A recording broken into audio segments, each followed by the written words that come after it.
how do I put it? It was like, what do you care about them? What do you care about those people? What difference does it make to you? Take care of your own life. Do the best you can for you and your family. What do the rest of the people mean to you? They don't mean anything to you.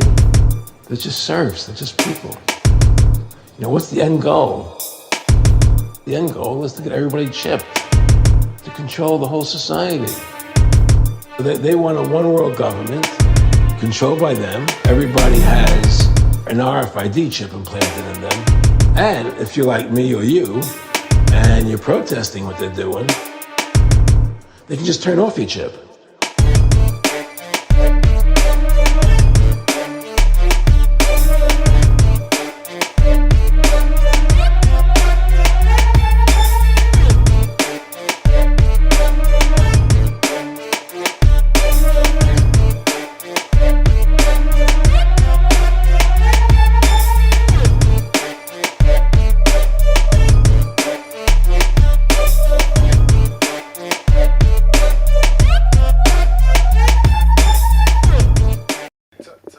Good evening, you filthy peasants. My name's The General. Welcome back to Rise Above Live. Rise above, generate, Yeah, that's right.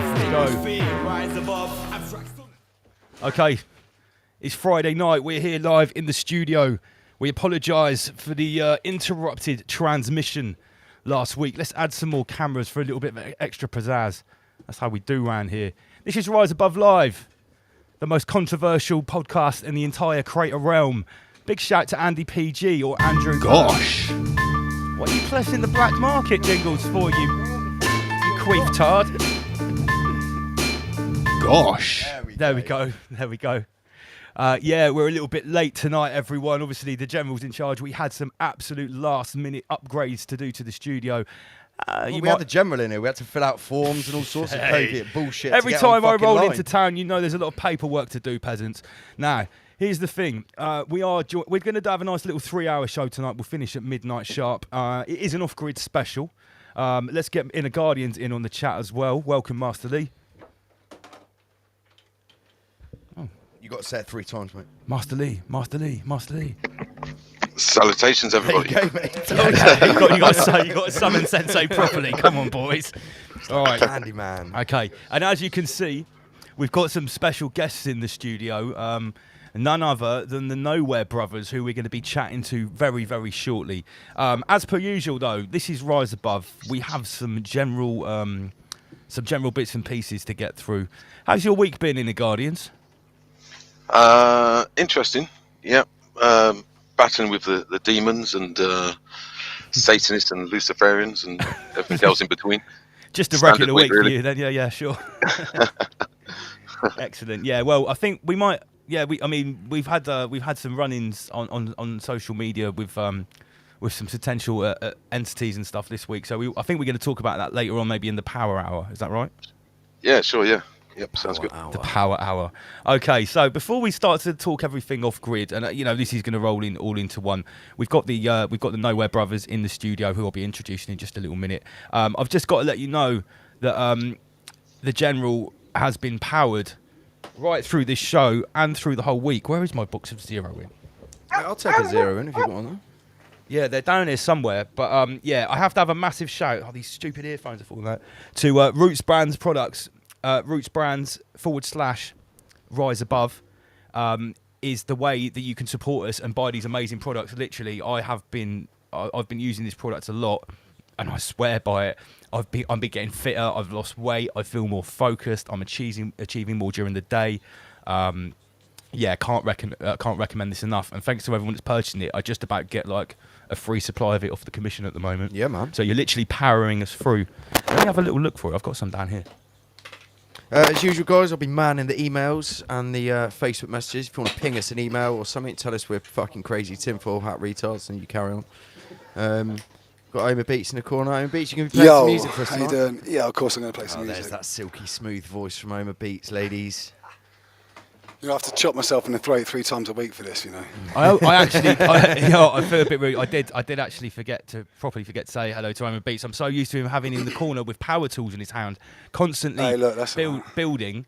Do you like a general cam, everyone? We're gonna, So this is the good thing about the general cam is we can get up close and personal with products. So this is 0 in. Do you want to? And people can just see the studio Yeah. down below. They can see the stuff. Do you want to open it up and pull out a capsule and munch one on camera, just so we can properly endorse this product to Andy PG? Andy, have you seen what I've done for your legs, mate? For my legs? Look down where the internet is. Yeah, Oh, Dougie, good go. man, good man. Oh, it's in a Oh, basket. he's got an internet box about down time. here. Wait, let me just turn this There we up. go. Yeah, this is 0 in, guys. This is your 0 in. Yeah. Andy PG is about to consume. What are you going to do? One, you double drop I'm it? going to double drop. Yeah, let's power ourselves through this show. Okay. So we've got some nice new cameras. We've got 6 cameras on the go now. We've been massively upgrading the studio this week. As you can see in the corner over here, let's just have a look.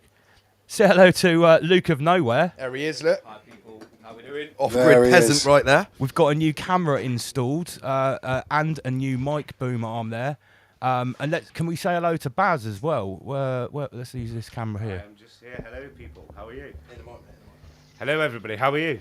Big shout to the Nowh3r3 brothers in town. We're going to be talking about their adventures soon. We're going to be talking about getting off grid, getting in the van, and also merchandise and setting up, a merchandise enterprise. Because at the end of the day, here at Rise Above, we are trying to push forward physical solutions. We don't just want to be doing an online podcast forever and just this. We're looking to build brands, to build networks, and all of that kind of stuff as well. So that's why we've got the Nowh3r3 brothers here tonight. Of course, one of our big partnerships is Roots Brands. If Sam Carno could get one of the links up, it's rootsbrands.com. Oh, it's up here, is it? Up. This is the best one. Yeah, they don't just do this 0 in product. They also have Restore, which is like a super Mate, they do loads of rejuvenate stuff, product. no? Yeah, and their range is expanding all the time. So massive shout to Roots. The sex bots are in the house. We've got sex Fuck bots me, we've only already. been going for like 6 minutes. Jesus Christ, that's the quickest attack of. They're here for the general. Only the general. Yeah, well, it's either the General or the Nowh3r brothers. They can smell blood, these sex bots. Sam Carno and the rest of the admins, can you deal with the sex bots in the chat, please? Get rid of them, ban them. We all know you like dealing with those sex bots, Sam. Send them to the crater dwelling fucking dungeon. So, okay, what have we got on the screen here? I can't stress enough the amazing work that Rick, that Slick Rick is doing with these edits. He's pumping out and cutting up all of our amazing content, and pumping it out in these bite-sized chunks and longer chunks as well. Some are up to 2 hours long, some are 45 minutes, some are 10 minutes.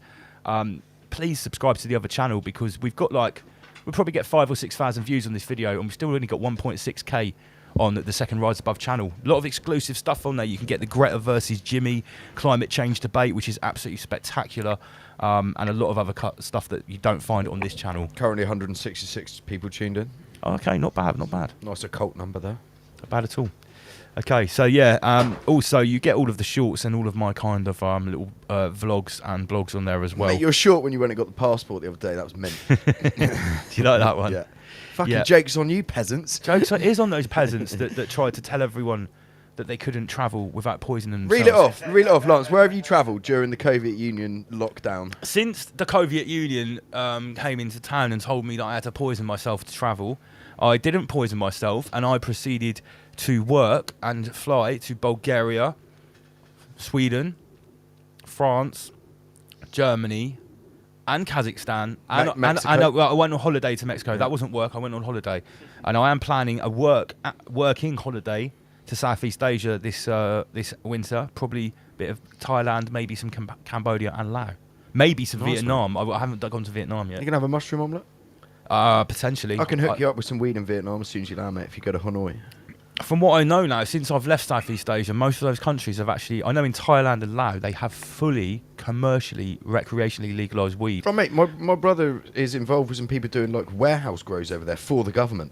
Yeah, well, Yeah. my mate in his bar, he was selling government-branded Laotian Chinese communist weed. Well, there you go. Like it came in like loud packs as well. Like Terror Slim would love it. It came in like the Chinese communist symbol.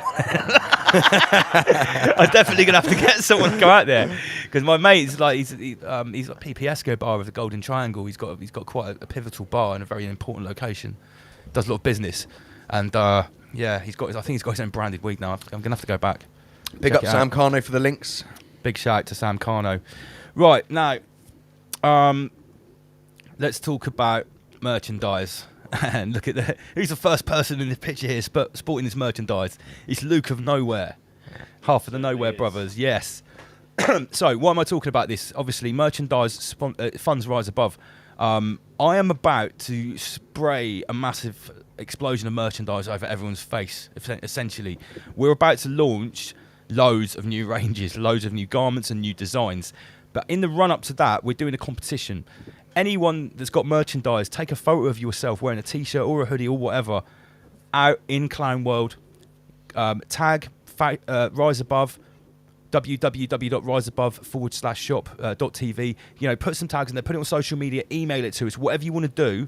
The competition's open for a month. If anyone is in London and they've got some Rise Above merch, if you can get snapped with your Rise Above merch next to a politician or your favourite Clown World jester, then I'll personally pay for you to have 10 garments, mate, out of my own pocket. It's obviously worth mentioning that the more adventurous photo is going to win the competition. What was it? Keith Messerschmidt. He was like in a supermarket and he had got loads of masked normies and he was stood there with the Bill Gates Graffinator t-shirt on, just going like that to him. And that was a good one. So we want to see that kind of stuff. And in the short of it is that the brand new items which are coming very soon, they are going to be the prize. So we've got some examples here of some of the fam sporting the garms. Okay, these are the kind of entries we've had so far. I've nicked a few from Nowh3r3 here. We've had about 10 entries so far. But we're going to be running this for a while because the fact is I'm going to be dropping a lot of new merchandise, lots of different products. So, yeah, if you want a chance to be winning some, this is how you do it. Just take a photo of you and your merch and post it up. Email it to us, however you want to do it.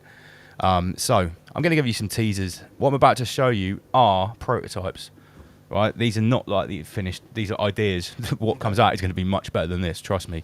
And this doesn't even include any of the new artwork. These are just some designs that I'm playing with at the moment. Shout out to the Sheep Farm brothers. Oh yeah, big shout out to Sheep Farm. Dom and Chris. Yes, big shout out to Sheep Farm. Okay, so yeah, I mean, I'm just going to give you a little taster of some of the designs that I've been playing around with. Yeah, you like this? Yeah, I like that one. This is like a polyester old school sports jacket. Very Savile. Yeah, very Savile. Savile-esque. I wanted to actually sort of commission a whole Savile-esque. Oh, mate, that's a good shot of the General one. That's a good shot of the General. Look at that. This is why we call it the General Cam. This is why I've installed this extra new technology in the studio, peasants. You can see I'm repping Camp Nowhere here as well. You like that? You like that, of course. You see the it's this side. These are the labels from the Chinese reproduction factory that helped make my uniform. Right. No, sorry, let me go ahead to the merch. I'm getting character too much. Right, so here's the thing. I'm going to be targeting women and children, particularly with my new merch range. Targeting women and children women from Rise Above. Women and children first. Mate, you've got to be careful, mate. You'll end up on an Andy PG Pizzagate Chronicle episode, mate. women and children are going to get it first when it comes to my new merchandise range because I have left them out previously, right? So there's going to be a lot of new designs for the ladies and for the little ones. Okay, these cropped hoodies. There's this hoodie dress thing that I really like, and we can put and like I say, there's new artwork coming too. Look at these variants. My God. It's cool. Look at this. Yeah, so we can have lots. That's nice. Yeah, that's nice. Yeah, I like that. I must say, some of these designs are a little bit bigger on the chest than they will be in real life. I've done this to show you what they're like. The designer that I've made these myself, he's like, no, we can't print them that big. Stop showing them. But I'm just showing you to see what these garms look like. This is going to be a limited double. Oh, he's got a double L one. Yeah, you like this, boys, right? So remember, this is how you keep our stream going. We don't ask for donations, and everything will always be free. When it comes to Rise Above, yeah, loads of designs. What are you saying about these new designs in the Guardians? You feeling them? Yeah, I like the one just before. It's kind of stealthy. This one. Yeah, this is the special double LMC stealth combat hoodie. Yeah, I was designing this with sort of ninja moves in mind. Okay. You were going to do a range for like a Zelensky or something like that? Zelensky range? Well, funny you should say. There's going to be different ranges coming out. Combat range at Primarks, yeah? The combat range is actually going to be headed up myself. It's going to be just be called General. It's actually going to be a tactical and sort of like sports range. coming out. We should do some tactical gloves with some steel knuckle. Yeah, absolutely. With that, sort of like nanotech anti-normie asbestos gloves. Nano Schwab. We're also going to be. I'm also going to be launching something called Nowh3r3. Nowh3r3, nice. Nowh3r3, yeah. So it's what I want to do is take this range away from just printing my designs on t-shirts and hoodies to actually creating a proper clothing range, so that when someone wants to buy their jeans, their jacket, their tracksuit, whatever they want to do, they can come and buy a Nowh3r3. That's the idea. That's the plan. And that's what we're moving towards. World War Z, indeed, Sheep Farm. World War Z, indeed. World War Zelensky. World War Zelensky. Okay, so I'd like to give a shout out to Putin as we're talking about Zelensky. the proof is usually in the Putin, as I've said before. It is. Okay, so merchandise, Rise Above. We're not the only people doing merchandise. Before I was gifted this lovely, I've got to go back to the General's camp to show the t-shirt. This lovely Camp Nowhere t-shirt. I was actually wearing Bad Slave earlier on. Big shout out to Terra Slim and to Victoria and to everyone that is venturing out and creating brands and creating new projects. Now, our special guests this evening are the Nowh3r brothers, Luke and Baz.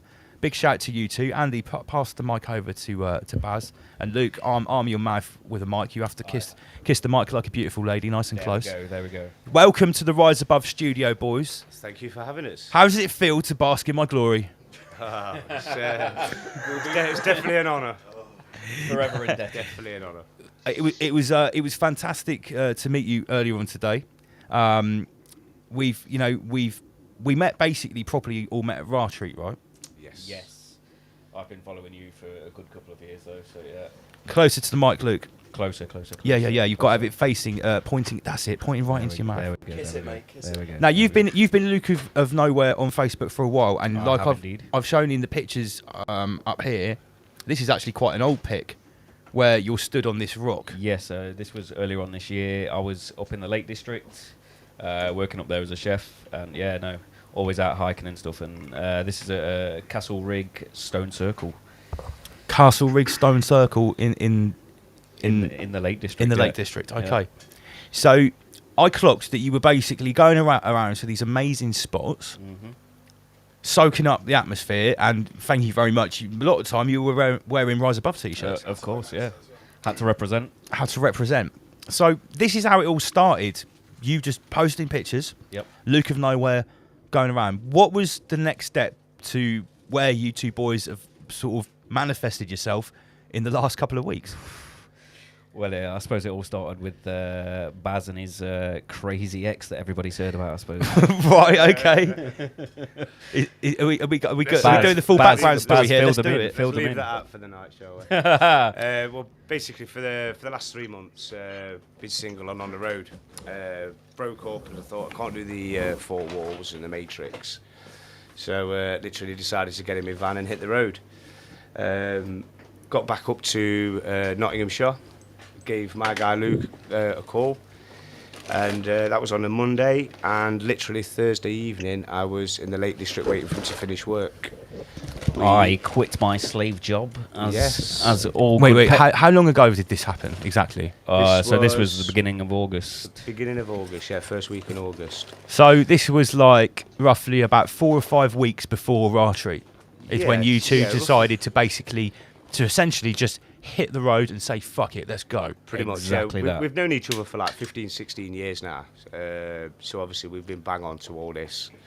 And pretty much he's the only one that's pretty much stuck around throughout of all this, because everyone just thinks you're nuts when you go on about it. But obviously I think we kind of hit it off with all these subjects and all these controversial issues.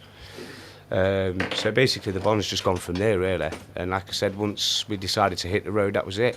We've done probably close to 12,000 miles now in like 12 weeks, 11 and a half weeks. So you're averaging about 1,000 miles a week? We have been, yeah. It's eased off a little bit recently. Yeah, so as soon as I quit my job and he picked me up from the Lake District, we headed straight up to Scotland to do the NC 500, and some of the most beautiful places you could ever go to. If anybody hasn't done it, go and do it. Yes, highly recommend the North Coast 500. Definitely. Some of the beaches and the waterfalls, absolutely incredible. Wow, okay. So, on the run-up to Nowh3r3, you've been in the van for 4 weeks, driving around, and putting the just- miles in. Yeah, just pretty much sightseeing to start with.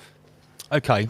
Now, Nowh3r3 happened, and this is really the first time that all of us got together. Yeah, definitely. This is the first time we've physically made contact with a lot of people, to be honest with you. Like I said, we've been following the groups, chatting to a few people online and everything, but this is the first time we've physically made, like I said, contact with the family, so to speak. So it's been real good. It's been amazing. Honestly, everybody that was at Nowh3r3, big yourselves up. Yes, That definitely. atmosphere we created that weekend has lasted on. We need to keep connecting as well. Yeah, which is kind of what we're on the journey of doing now, really. We're going from place to place, person That's to person. our aims. Yeah, because And, I see you have just you have getting been things sort of going on. ticking off the list of all the people you've connected with at Nowh3r3. Because I've got a video here. Let me just find it. You headed up to whereabouts did you meet JD?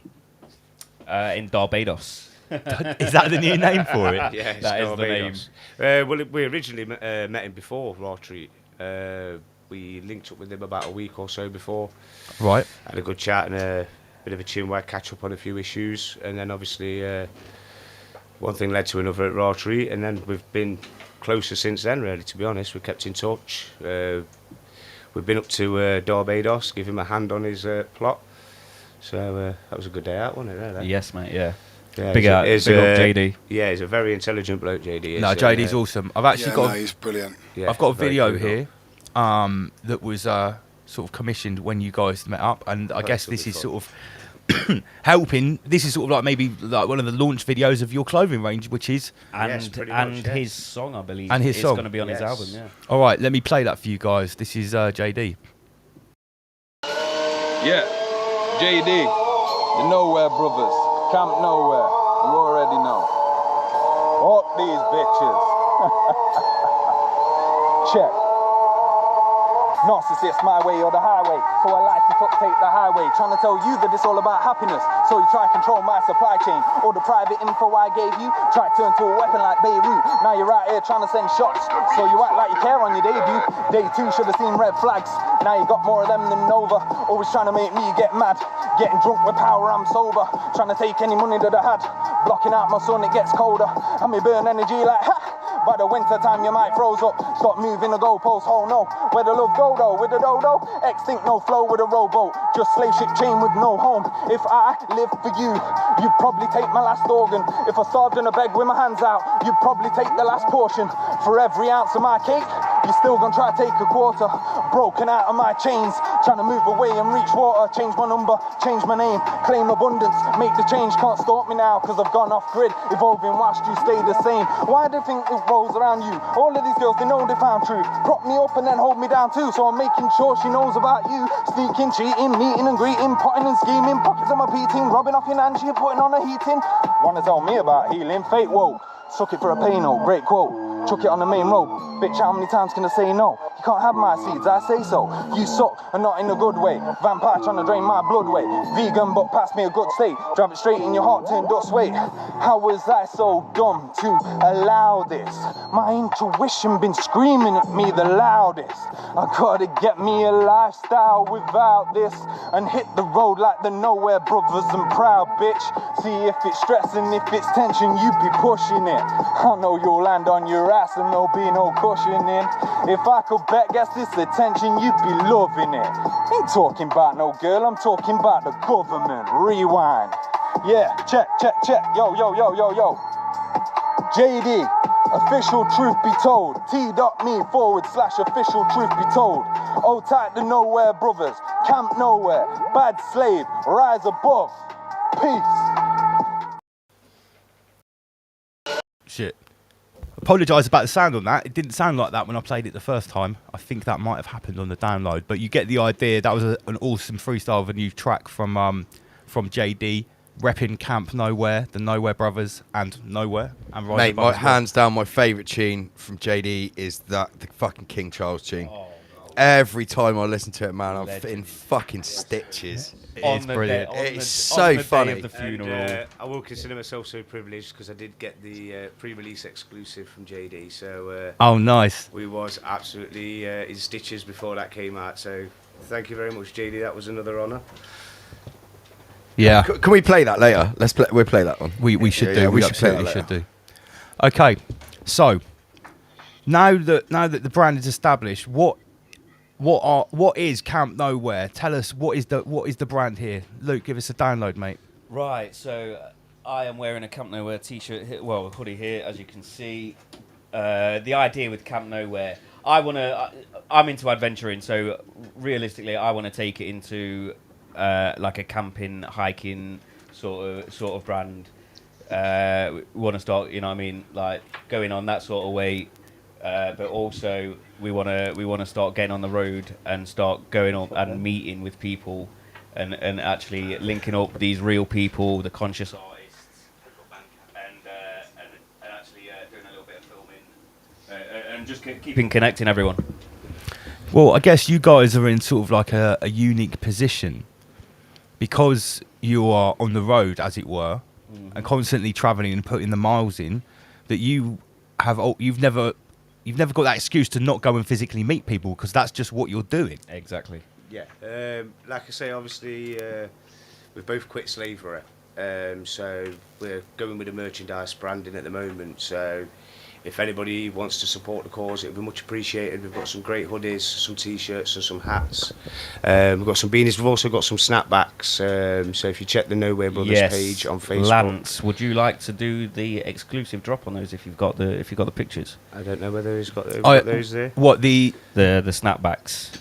I can get that straight away. You sent me that on Facebook, didn't you? Yeah, I did, yeah. So basically, at the moment, as Luke's just said, we're trying to connect with as many conscious rappers, people that are trying to put back into the earth, people that are trying to do things naturally and off-grid. There's a lot of people that want to break away from the system that haven't got the confidence or the knowledge to do so. So if we can go around and connect these people, take a little bit from the community, and then use Rise Above as a sort of platform to give people the voice to speak, then that also increases the ears, increases the voices. And then if we can get these little communities built in these different areas across the country, as each circle grows, it's only naturally going to be a period of time before we're all physically connecting with each other. Because like I say, it's all right having these events and these podcasts and everything are great, but until you physically meet these people yourself, you've got no idea of how genuine they are, and it's polar opposites to norm world, isn't it? And big shout out to the people of Bournemouth. The people that I've met since I've been here this week have been mind blowing. The hospitality of the people here is amazing, especially of the Nowh3r3 family, and they know who they are. I'm really pleased you say that, actually, Nick, because Bournemouth used to have a quite pretentious sort of outlook. This is what I was saying to them earlier on. But it's changing, you know. People are becoming a bit more down to earth. Got a picture of you linking up with Big Dave. Yes. Oh, my man, David, big up yourself. Yes. The big guy himself. Honestly, the big man himself. That family is fucking solid, aren't they? They really are. They really are. From the minute we got there, the kids, everybody was just so welcoming, and yeah, the guy's amazing. Yeah, Ross Hull's got a comment here saying, I hope these communities happen. Ross, I think what we're trying to show is that these communities are already happening. We have already created this community, right? And what these guys are basically going to try and do for us is be like, you know, like RAR liaison officers, the Nowh3r Brothers. Ambassadors. Yeah, the ambassadors, Yeah. mate. I've been talking about a big plan that I've got, and big shout to Helen for coming up with a name for me.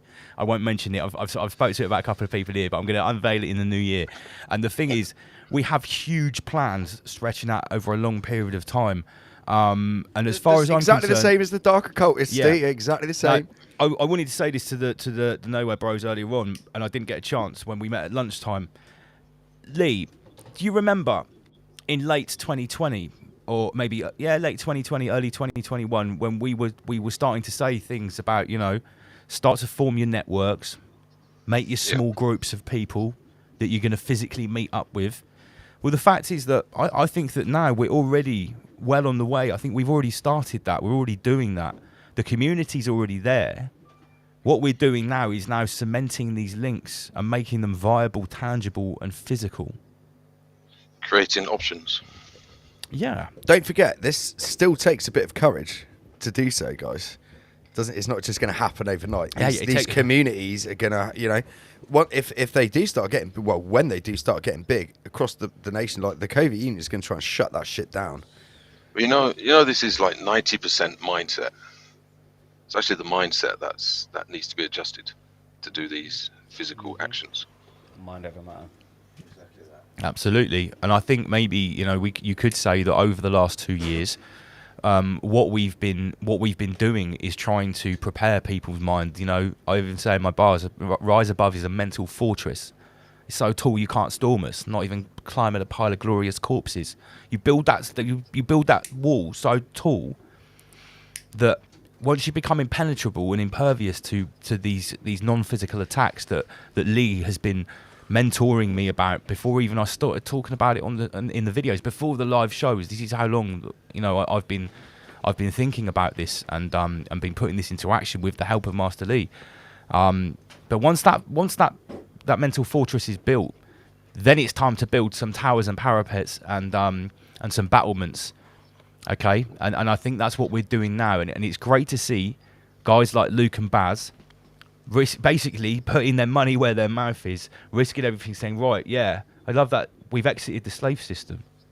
You've just got to do it one day, haven't you? So like I say, pretty much the circumstances fell as they fell, and it was a choice of get myself back into full-time slavery, because I was kind of living off-grid myself anyway. So I was taking steps towards that, but it just wasn't the right time, the right person, the right situation. But I continued pursuing that. Because I want to break away from the society and the system, but I don't want to break away from the community.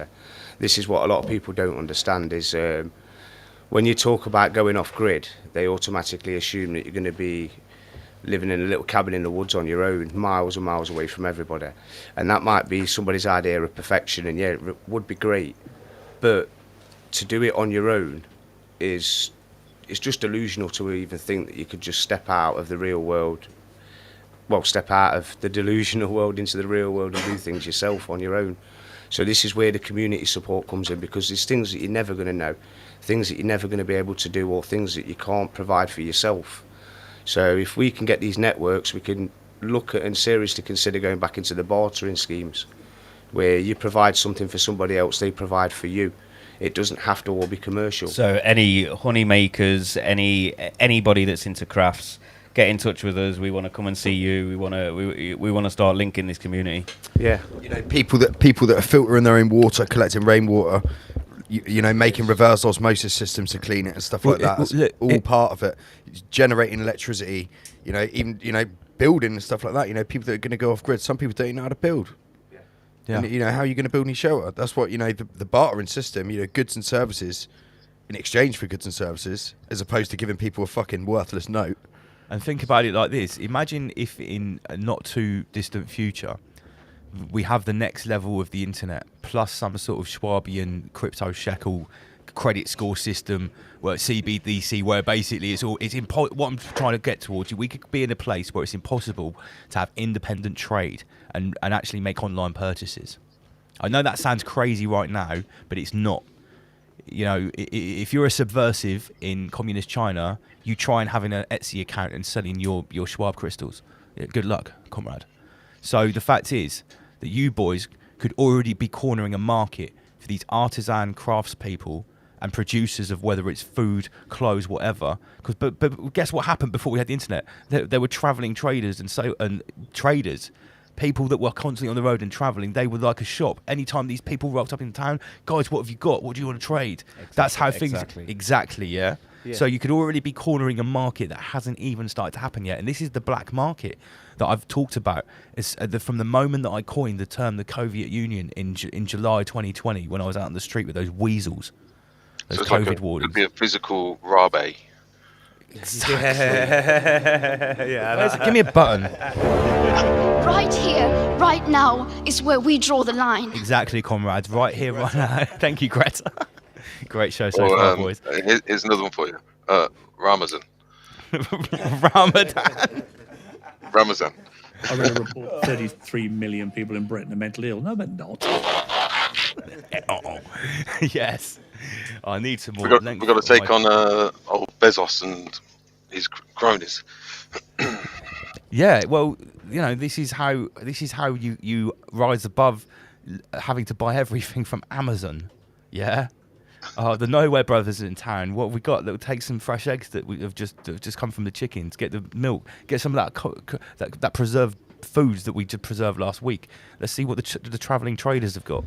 In my head, when I think about the Nowhere Brothers progression, I think in a few years' time they could just be travelling around with a fucking convoy of like JD Gorilla teaching people how to grow food, Like a caravan of travelling Master Lee artisan teaching self-defence, artists. all sorts going on. Little convoy visiting town to town. So yeah, we're not just talking about it, people. This is solution. We always talk about being solutions based, yeah. So I'm gonna. Can I just ask the Nowhere brothers? Are you interested in doing some combat training? Of course. You're up for that, yeah? Did you just get an offer of combat training from Sensei? How could I refuse? Only a fool would say no to that. Now you've got to buy an encrypted off-grid smartphone to encode the digits and the coordinates that Master Lee's going to send you for the meetup, mate. well, I was hoping maybe you could tune us into a telekinesis, so then we don't have to communicate. We just know when and where to be and how to be there. Oh, like a remote viewing Zoom call. Yes, that's the one. That's all part of the training. Don't worry. I'm in. Yeah, count me in, mate. Definitely. So, you've been. Let's get back to your current adventures. What you've been doing down in Dorset, because I've got to say some of the photos are absolutely epic. I had to actually reverse image search them to make sure they weren't stock photos you nicked from somewhere else. We've been here, there, everywhere, Right. nowhere and everywhere, mate. To be honest. So Now and here. You were approaching Bournemouth. You were coming into Dorset, and what was the story? You were just outside of Ringwood, and you're like, "Well, we need to stop. There's shitloads of traffic, right?" Exactly that. We saw a sign for Hightown, and Okay. being the guys that we are, how can you refuse Hightown? Yeah, everyone around here knows about Hightown. Everyone goes there. No, they don't. No one gets high in Hightown, but apart from these two. The pictures that are on the screen, just the previous pictures, that's where they were just taken. Oh right. Right. You went to also before you came down. You went to see Polly, Ted. didn't you? Kidnapped Ted. No, not yet. Ted kidnapped us for a little while. Polly. To be honest, he took us for a little drive. Let me tell you, unbelievable. Absolutely unbelievable. Big shout out to Polly. And Ted. Big things happening for Ted. He's about to begin an adventure of his own. Yes. So rise above Ted and the Nowhere Brothers adventures. Love Yes, it.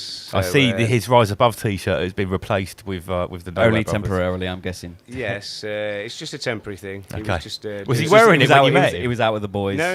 He was right. He He was Rise Above one, yeah. Yes, he was. I was just making sure that wasn't like someone's borrowed T-shirt that actually belongs to Ted full time. It No, does that- now, that yes. is- He owns a Nowhere Brothers and a Rise Above T-shirt. Well, great. We need to Obviously, get he him a has bad to slave consider T-shirt He has to too. consider wash day in that, so... Absolutely.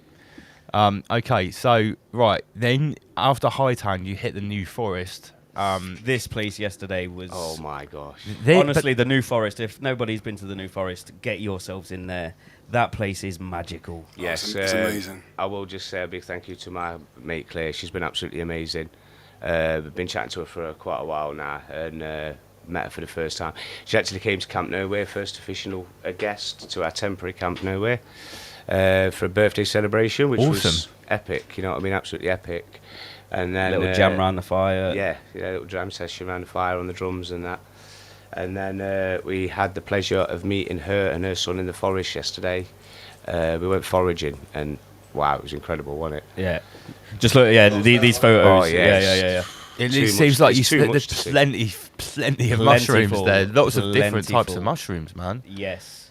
Yeah, So- my memory on my phone's actually full, so I don't want to delete all the raw treat videos. So I'm having to delete apps and all sorts so I can take more pictures as I'm going along the road. So tell us about this cow. So, as you can see on the screen right there is a cow. It's got a thing for cows, our Lucas. Oh, well, yes. Last week, I gave a cow a neck rub. That's all I'll say. She loved it. But the cow's got a tag on its ear. It does. Yes. I don't know if everyone can see that. It came wandering. It came wandering through the forest, and as you can see, if Lance can. Unfortunately, I can't Zoom in zoom on in that without. or not. I can't zoom But in. if you go onto my page, you'll see the photo, and yeah, it's a tag that says 33 on it. You Yes, can't get it's, away from that. And can we number. just confirm that like there wasn't loads of cows there, and you just went and chose the one that's got 33? No. It was literally random. And to be fair, Baz's mate Claire's son was the one that wanted to go and see the cows, Yes. and I walked up to it, and the first cow It's just was like, this one. no way. And I Honest was to like, God, Baz, you'll honest- never believe this. honest, There's a tag on its ear, and guess what it says? And he's like, no, it's not. I was like, yep, Yeah. It was like- 33. The other day, after having a bit of a word with myself about seeing so many 33s in one day, I looked at the watch, 33, looked at the clock, 33, right? I was having a bit of a word with myself, and then I peered up at the TV, and there was just a flash 10-second of like a little advert of some motorbike. I don't know what GP1, you know, the super bike racing. And there was a guy going around the corner, you know, where his knees almost touching the ground, and it's just massive 33 on the bike, like massive. Dude. Yeah, it was the first thing when I looked up after my little word with myself, but stopped thinking about 33. There was a bang, there it was. Well, as you can see, all of our gear, we've got the 33s.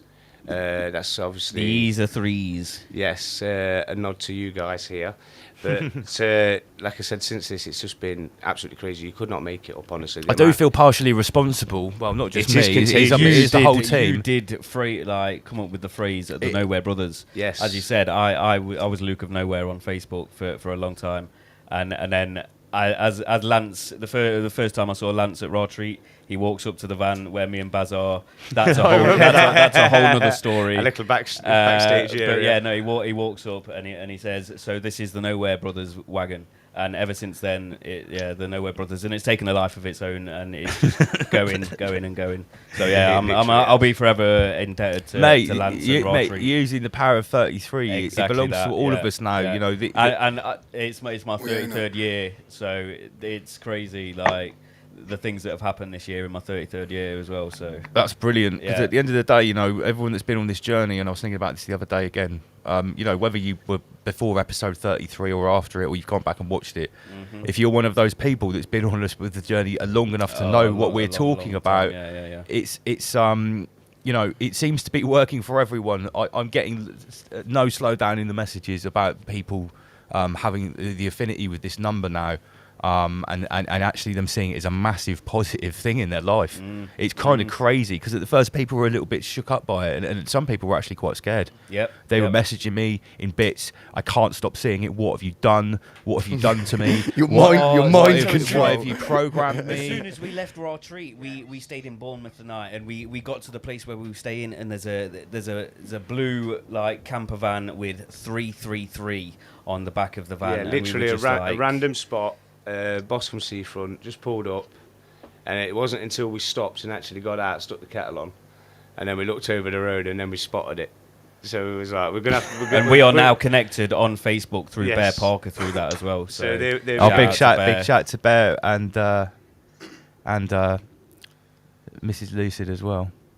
Yeah. It's crazy. Getting back to Rothreat, you boys had some premium parking there, didn't you? It's absolutely Well, that- premium. I think- How did that you even could happen? say that. Well, I think it's... You rocked up with Terra Slim. This is Just no. fucking Listen, burst I was yourself on gate duties at the time, and this is part of like the creation of the Nowhere Brothers. That it's rolled in. I was like, oh, all right, Luke, what's up? And he's like, and I was like, you haven't got a stall, have you? He's like, no, we got some stuff for Terra Slim. And I was like, okay, yeah, just park over there a minute. Before I knew it, it was the official Nowhere Brothers spot. Backstage Yeah, green room. You could Yeah. not make it up, honestly. Yeah, right. You was like you were guarding the tap. I had to come and have a chat every morning to brush my teeth and do my tap shower. Like, it was great. Just looking after the general. Yeah, it was brilliant.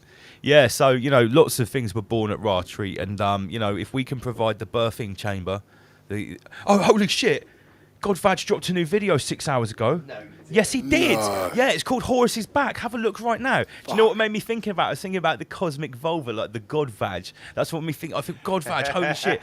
But things were so hectic earlier on, trying to get the show underway. Fuck, he has. Yeah, he has. He has. Big shout to Wim. Mate, we can't wait to watch it. We honestly can't It's wait. already had 9.9 thousand views. Not bad, not bad. Wow. There's a lot of people have got a taste for the vag. Once you taste it, you can't go back. That's the thing. So what problems and what tribulations or trials have you faced? What's been difficult for you since you have taken it off grid, gone on the road? What was unexpected? Well, the first night in Scotland was a bit of a... The very first night. The very first Yeah, night. The yeah. very first night. Yeah. There was a lot of restricted parking. They don't tend to like people in camper So by vans. by the end of the first night, we were only at the locks.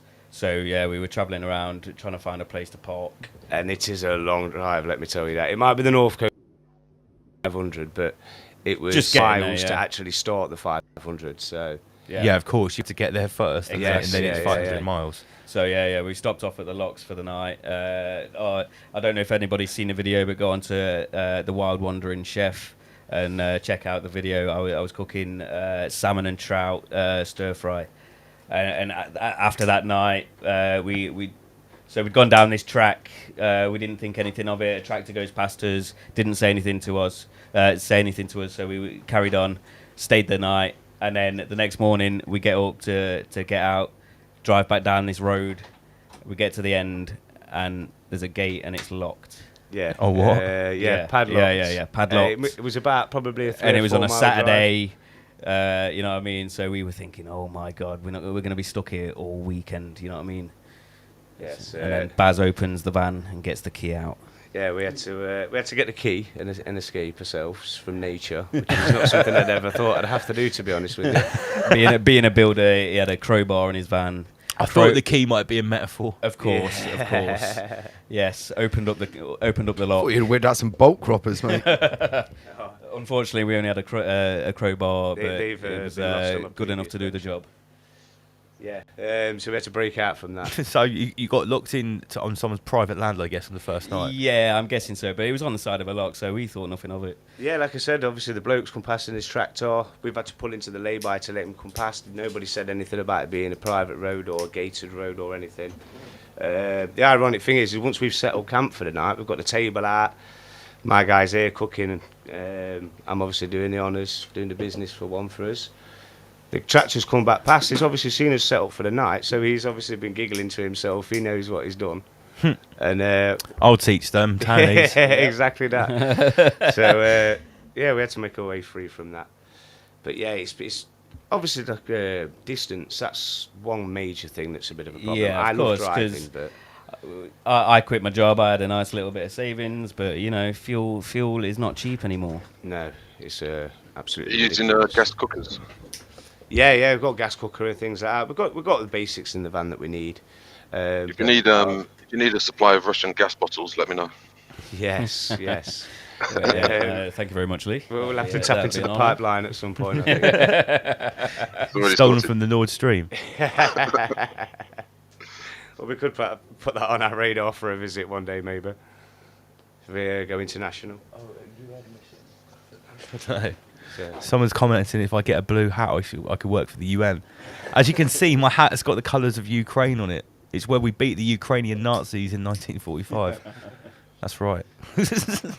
Well, shit, I probably shouldn't say that. Okay. Yeah, you had a bit of a Mark Zuckerberg infringement, didn't you, Baz? For it was an honest mistake. well, this mistake, you made it like your profile picture, your background. You know when you're typing fast, it's quite easy to press the wrong letter in it. I mistakenly pressed an N instead of a Y. I was just freezing for Yahtzee, but I see. Facebook didn't see it that way, and my keyboard's broke, so I can't seem to edit it back to my original thought. So that's hence the new profile. Baz still nowhere. Yes, I'm still nowhere, but I appealed my decision, and my original account's back up and running for now anyway. So it was only a 7-day ban. Oh, that's okay. That's not too bad. Yeah, but I've had a few accounts closed down in the past. So trying to play it a little bit safe at the moment. Obviously, with the Nowh3r brothers, we're trying to keep things running for as long as possible. We don't want to get that shut down. So Well, that's it. I mean, you know, everyone knows that I've had my run-ins with Al Gore, and Exactly. and the I blame the meme artist, to be honest. yeah, it was always sharing someone else's meme that got me in trouble. It was never what I posted myself. But the thing is, you know, at the end of the day, those platforms, for whatever we can say about them, they are still a tool that's used for our business, our networking, our communication. So there does come a point where you do have to say, okay, this is enough. There's no point in just pushing Al Gore and poking him so much that you're gonna basically just sabotage yourself. Yes. Yeah, there's certain things that you're willing to sacrifice. It's obviously quite a few years ago we was doing a lot of the anti-eviction movements, trying to get people to with the mortgages and things like that, with the banking system, people were being evicted. So we looked into sovereignty, freemen of the land and all that, but the complications, it's just unreal. So obviously there's certain things that you're willing to sacrifice, like the fact I've got my driving licence, I've got insurance and things like that, you know what I mean? And that's just, it's something that you have to kind of compromise with at the moment. Sure. Once Taking your freedom back, that's what it's about, people. Well, here's a good question. Do you think you'd be able to do what you're doing right now if you had gone freeman on the land and you didn't have a driving licence and no insurance? Well, Exactly. some of the horror stories I've heard about what happens, because obviously the thing is, if you decide to go off-grid and you play their game, if you do get caught up, obviously you're not on the system. You've got no trace. Yeah. They could just take you out. And So not a they, depending on sort of what levels you're at, they can do things and you'll never be seen again, and nobody will ever know anything about it. There'll be no record.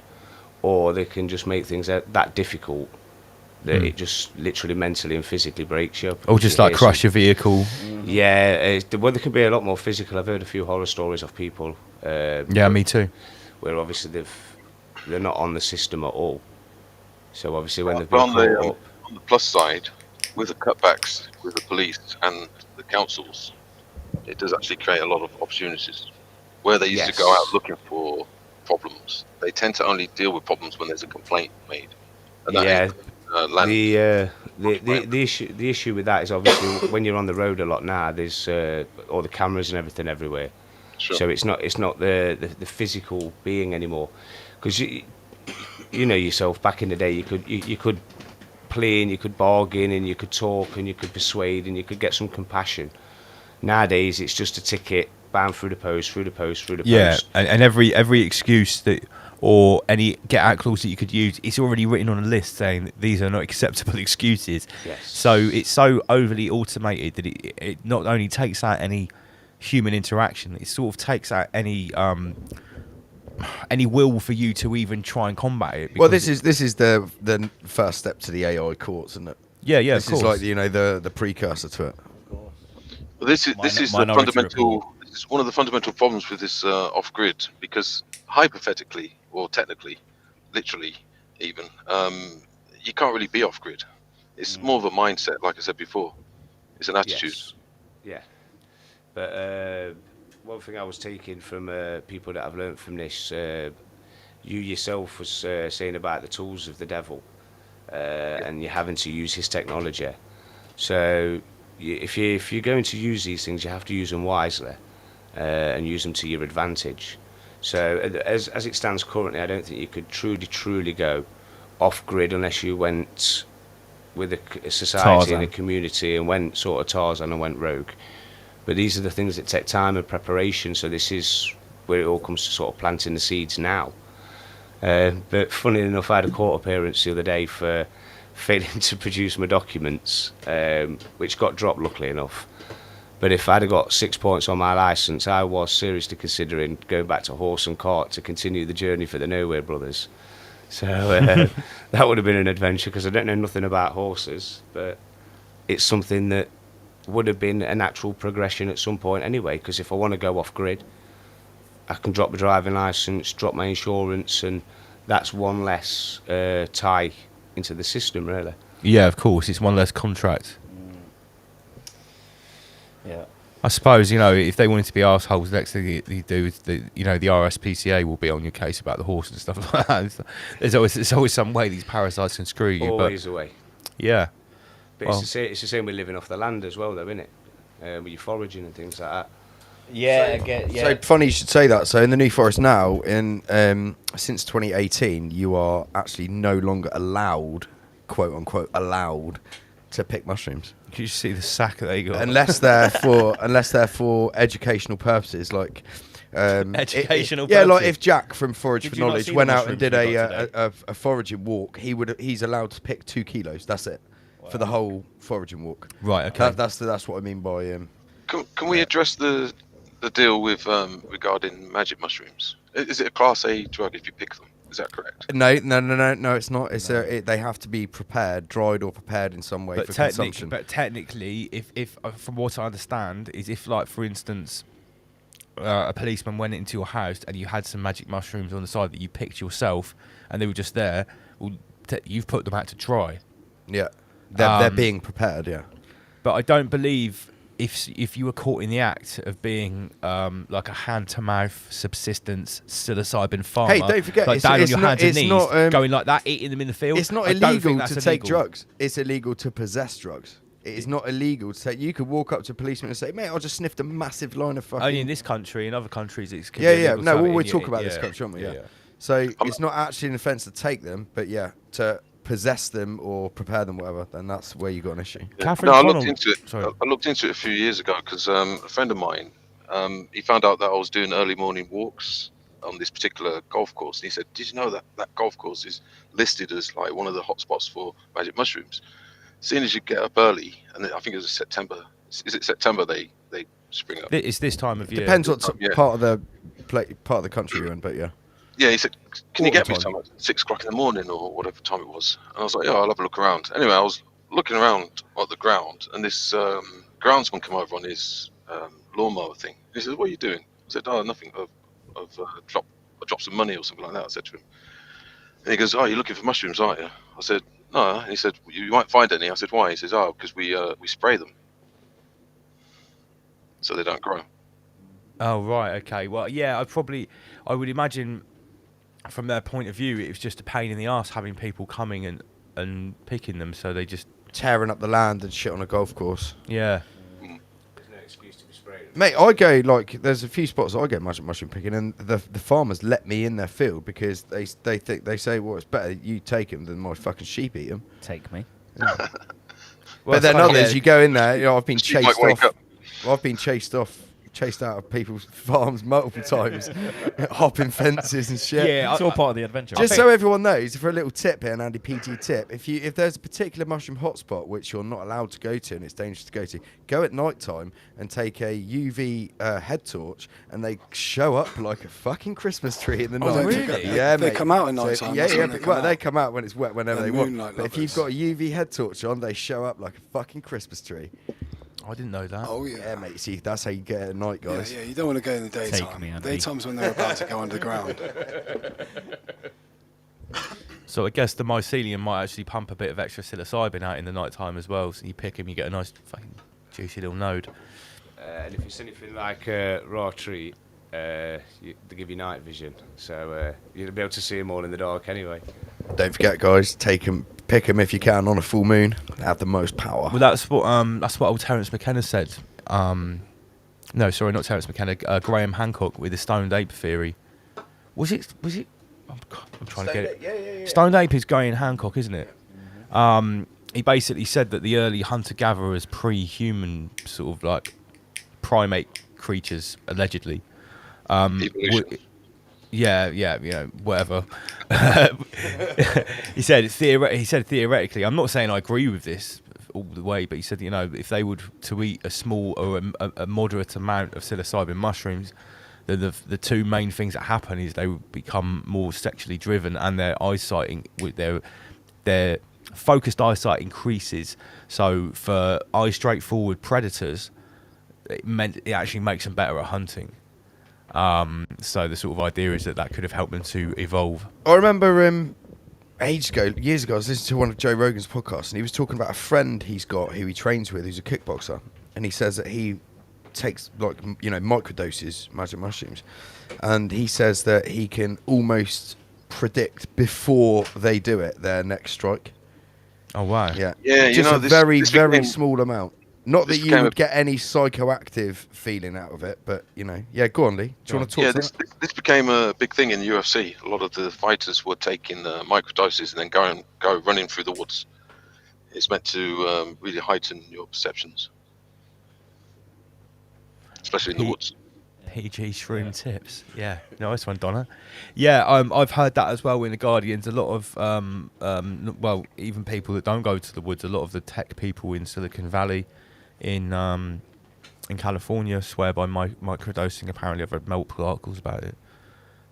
Going to the office every day, going into these totally synthetic environments, and getting to work on screens and using this microdosing. Someone gave me some microdoses at Nowh3r3. It turned out they weren't micro. that was interesting. 33 grams. No, I wouldn't like to do 33 grams. Definitely not. 3.3 is more acceptable. Yeah, mate, that's what you want. 3.3, Yeah. Or a five dried heroic McKenna dose. That really sorts the men from the boys. Are we going to get some music from Homer Beats in a minute? Or has he just walked out? I reckon so, because it's a short show. It's already. Just disappeared. Oh, he'll be back any moment. Yeah, so it's great to have the Nowh3r brothers here in the studio. Tell everyone how people can get hold of your merchandise. Have we had any links up here? Yeah, Sam Carney did put up a link earlier. However, it said Nowh3r Brothers Bandcamp. No, that was I think that was a mistake. Yeah. Yes, of course. So you can get us on Facebook at the Nowh3r Brothers. Come and follow us there. You can message us there. We've got PayPal set up or bank transfer for merchandise. If you message me your PayPal link, Yes. I can put it up so people... Because on PayPal, when you send a payment, you can actually write a little note. They can just order things directly on PayPal, right? Of course they can, yeah.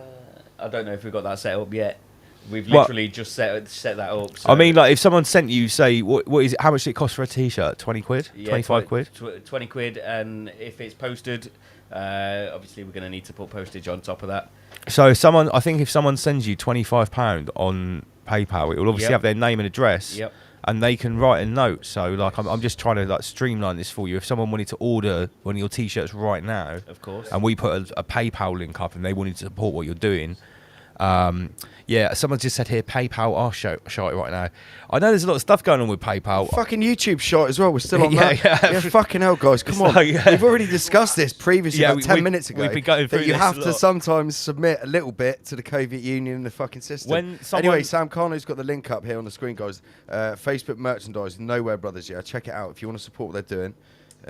Send them a So message. if you go to Check them out. If you go there, it's got a PayPal on there as well. So yeah, everything should be an Instagram at the Nowh3r Brothers, but with on the Nowhere on that the E's are 3s. Right, on the Instagram. Of course, On you the can get the Instagram. 33 in there. Of course. I Absolutely. couldn't do it on Facebook. So Oh, they wouldn't let you do it? Sam Carno, can you see if you can get their Instagram link up, mate? Get it on screen for the crew.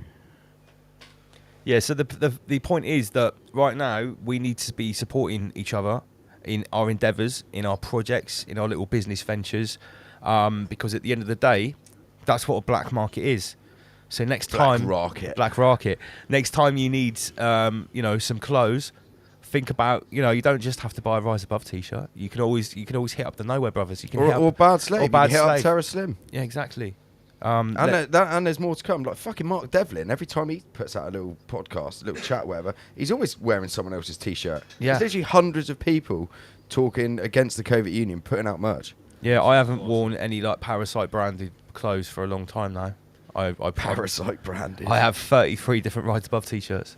So the brand is Nowh3r as well, and Yep. Where is spelt with the 3s. Let me just get a little picture here up with Yeah, with that's your on branded, the hat. Yeah. with your branded hats.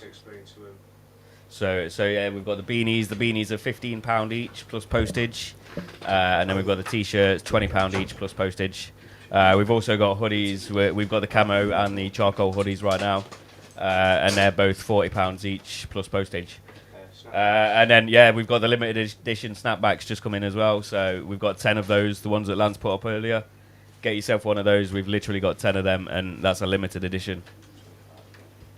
That one's going to come in at £25. Yeah, there's only 10 of those, so the limited edition. If you want any of them, get your orders in. If try and get them gone tonight. This is just the beginning of a few things that will be coming out. We're going to be looking at some sort of camping equipment, things like that. Your cups, your mugs, kettles.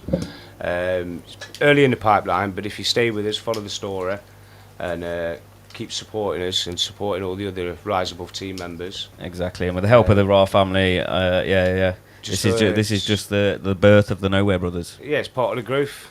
Yeah, I mean, like we said earlier on, you guys have basically have brought this concept together in the last few weeks. You've been out there, you've been meeting people. Everyone's been wearing the merch and posting it. You've got loads of support already. Yeah. So yeah, let's get. Can we get a studio cam back on? Because I want to give these boys some Rise Above merchandise. Yeah, man. Let me have a look at get the general cam there. So everyone that comes to the studio nowadays is going to be gifted with a mug. We've got Reject the Soviet Union here. Thank you very much. I left mine in the forest. That's another story. Rabbit mug as well. And I'm also going to sort the Nowh3r brothers out with a limited edition Nowh3r3 t-shirt. Yes, right, okay. So go. what's that? This earphone is really bugging me.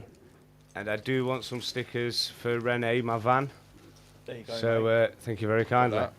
So some stickers for my van, so I can be repping when we're out on the road to as the well. general. The general. I'll literally grab you some stickers off the shelf right now, Bazman. Yeah. You Yeah, sort I the think boys out some stickers, some van stickers for van lifers. This is. Sorry, I can't hear you, Lee. One second. Yeah, that's exactly that as well. I am on the van life groups on the Facebook pages. I've not really posted too much there recently, obviously, because I've been on a van. But I will be uploading some more pictures on there, and now I've got the Rise Above gear, I'll be spreading the word on those pages. Of course, we want to win that competition. And there's quite a lot of conscious people that are aware to what's happening on those groups that are not necessarily followers of Rise Above at the moment. So hopefully we can connect with some of those people and then awesome boys. The size of the family. I want to try and get up north. Obviously, JD's got his gig coming up on the 23rd. Yes. So we want to get up to St Helens for that.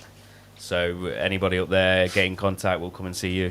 Yeah, it would be awesome if you could go up there and just do some little vids, photos, just document everything. If you boys can get out there, get on the road, and be that missing link between us all, because you've exited the system. A lot of us have still got our creator jobs and our parasite jobs or whatever.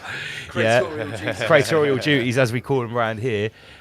So yeah, it's all good. Right, in a minute we're gonna have some tunes from ODYSEE. But if you guys, you guys don't have to rush off anywhere, because after the music we are still going to be talking about all kind of off-grid topics with Master Lee. We are going to be going a little bit deeper. Of course. Talking about for that. yeah, you're not going anywhere, boys. Well, we have literally nowhere to go at the moment. So. Nowhere is right here. This is Friday night. Now it's here, lads. It's now and it's here. It's Rise Above. Let me press a button that sounds nice, something like this. Excellent. Okay, in just a second, ODYSEE is going to toast our ears, and when we come back, we're going to have Inner Guardians, the Nowh3r brothers, and the Rise Above panel. We're going to be talking about physical off-grid, metaphysical off-grid. We're going to be talking about spiritual communism and all types of other wicked topics. We will see you very, very shortly. ODYSEE. Yeah, it's cool. Good. This is yeah, okay, it's all good. He's a radio DJ. Here we go. Couple of pop pickers. Here we go. This is Brian Harvey.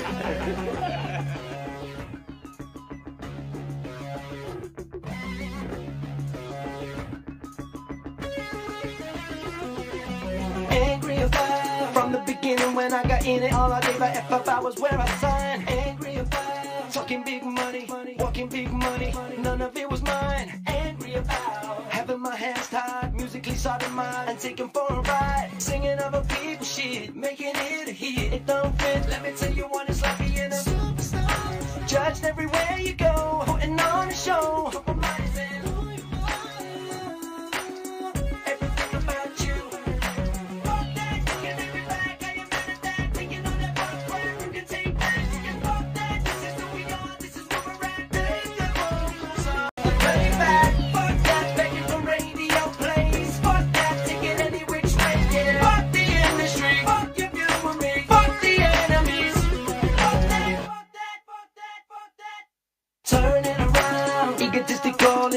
What you seeing, y'all, with your hand now? Hand in the mouth. What you talking about? And us don't know shit about music. It's all about politics, credits when you didn't do shit. Or you just laid a kid. You're a producer now, but a producer how? Been there, done that. Let me tell you what it's like being a superstar. Judged everywhere you go, putting on a show.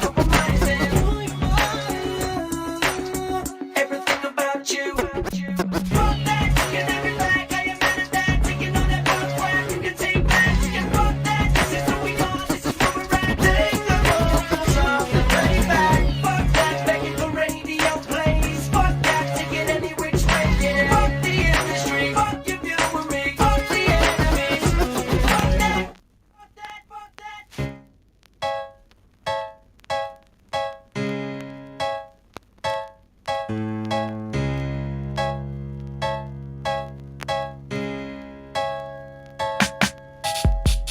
the big smoke, cats get slit throat out in the dark in search of the fish bones. And the police lights seem like discos deep in the dark of the night where the shit's sold. And it gets so dirty in the big smoke where the kids hold pistols. Anybody if you heard it, then the word is get murked in a big smoke. And there is no verdict, turn it, burn it, could be you get murdered. Is it real in the world of fears? Is the world aware? Have you heard yet? Murk it. Nightmares that'll curl your hair. Welcome all into the world of fear. Word to ear, bounce when the guns appear, and hide your iPod when the slums are near. Get stripped to your underwear if you wander around here all undeclared, unprepared. Sun's too scared to shine. Eternal nighttime won't stare the mind. Won't say I ain't been in a share of crime. Won't say that I don't know where to find cannabis and drugs of the rarest kind. Won't say I'm alive and prepared to die. And it gets so dirty in the big smoke where the kids hold pistols. Anybody if you heard it, then the word is get murked in the big smoke. And it gets so dirty in the big smoke where the kids hold pistols. Anybody if you heard it, then the word is get murked. Life in the smoke is hard where the rats are hard, and it's hard in a part-time job, and the kids ain't getting no grub, and it's hard in the smoke cause there ain't no love. Click, click, bang, bang, guns, smoke kids dead, no joke, hop on a high road. Just near the place where the boss goes dead in the street for his gold, yo. And it gets so dirty in the big smoke where the kids hold pistols. Anybody if you heard it, then the word is get murked in the big smoke. That's how it is for us when you might get robbed for the box when you're out of luck. Fat chance of happiness cause the mess is a stress that could test a man's patience. All is a waste, then hatred invades slow but cuts to the chase. Them blows your shit out the window. Life on a London street ain't simple. Kids run around those screw face these days. Everyone's a bad man lately. Wasn't meant to be this way, but got my business was the UK. And it gets so dirty in the big smoke where the kids hold pistols. Anybody if you heard it, then the word is get murked in the big smoke. And it gets so dirty in the big smoke where the kids hold pistols. Anybody if you heard it, then the word is get murked in the big smoke. And it gets so dirty in the big smoke where the kids hold pistols. Anybody if you heard it, then the word is get murked in the big smoke. And it gets so dirty in the big smoke where the kids hold pistols. Anybody if you heard it, then the word is get murked.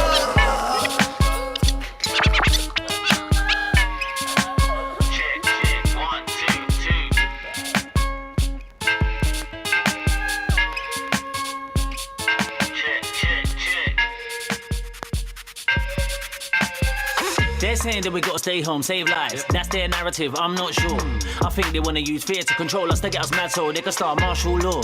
I stopped smoking, but 2 months after COVID, I was so stressed that I had to pick up a drawer, and it was crazy, feels like the world's at war. Gone mad, mate. I can't toast to this, yeah, and I can't act like I don't notice this. Nope. They got my people under some hand sanitizer in 2 meter psychosis.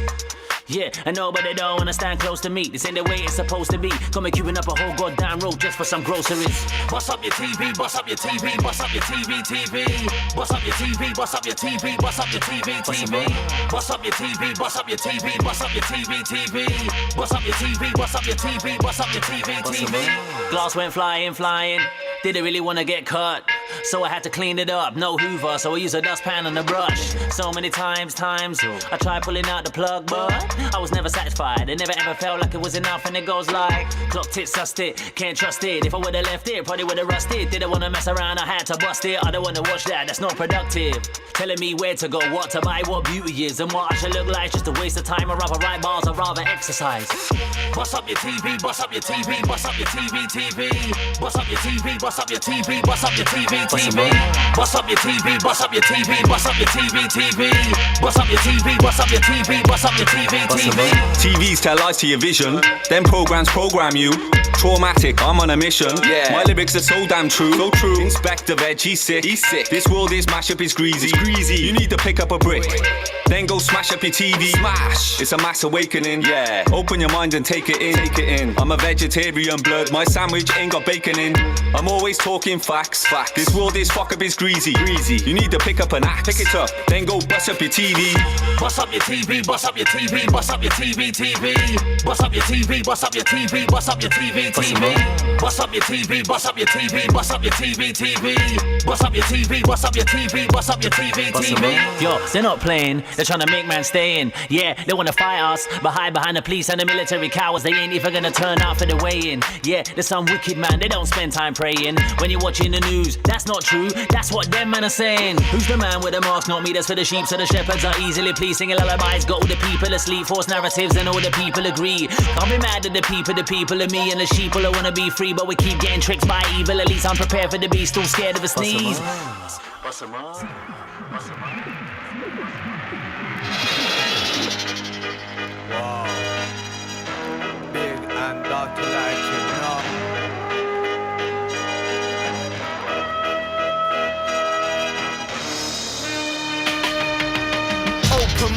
out of order if I'm stepping up. Is this the battle? Let the shit commence and pick your weapon up. Little rappers coming round here as if they're repping tough. Think the battling me would just make you fucking set to bust. But I'm disgusted at the shit that you're believing. Thinking representing for 2 minutes means that you're achieving. I wanna find the one deceiving up the youth mind state for making them believe their own hype, thinking their rhymes are great. Why do you think there's only a couple names within the vicious circle of these rappers representing who will murk you? You'd have to be berserk to run against this champion. I'll kill you with a simple lyric, easy like champ be gone. And you're smoking all on this metaphoric shit. The only one it sounds nice to is all your boring clicks. Stupid students, university gigs, but when you check it blood on the street, you ain't nothing big.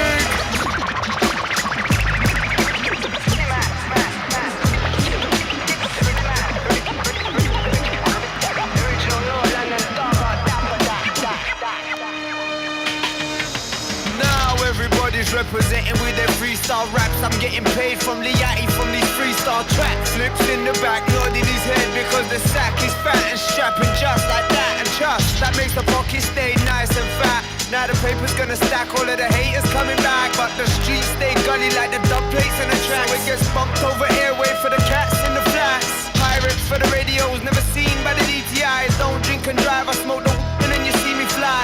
Save your pocket money if you wanna see this guy. But if you ain't representing blood, then don't even try. Not many rappers say that they can beat this guy. They retreated, they're defeated at their own demise. My mum told me in this game only the strong survive. And if they say this shit, don't be nice and lie.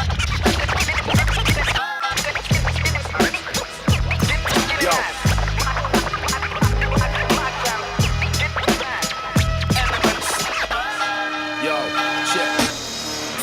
Lit honesty and truth be the policy. Check out this reality of Nowh3r's philosophy. Let me get MCs and line them up, check them for clarity. Star personality, individuality. Flip said their punctuation has the sound quality. Come with a wicked out, then half of them and ain't really gonna follow me. Half of them don't know what to do, I might probably get a shot from me. Best you hearing it upon this track because it'd be too see.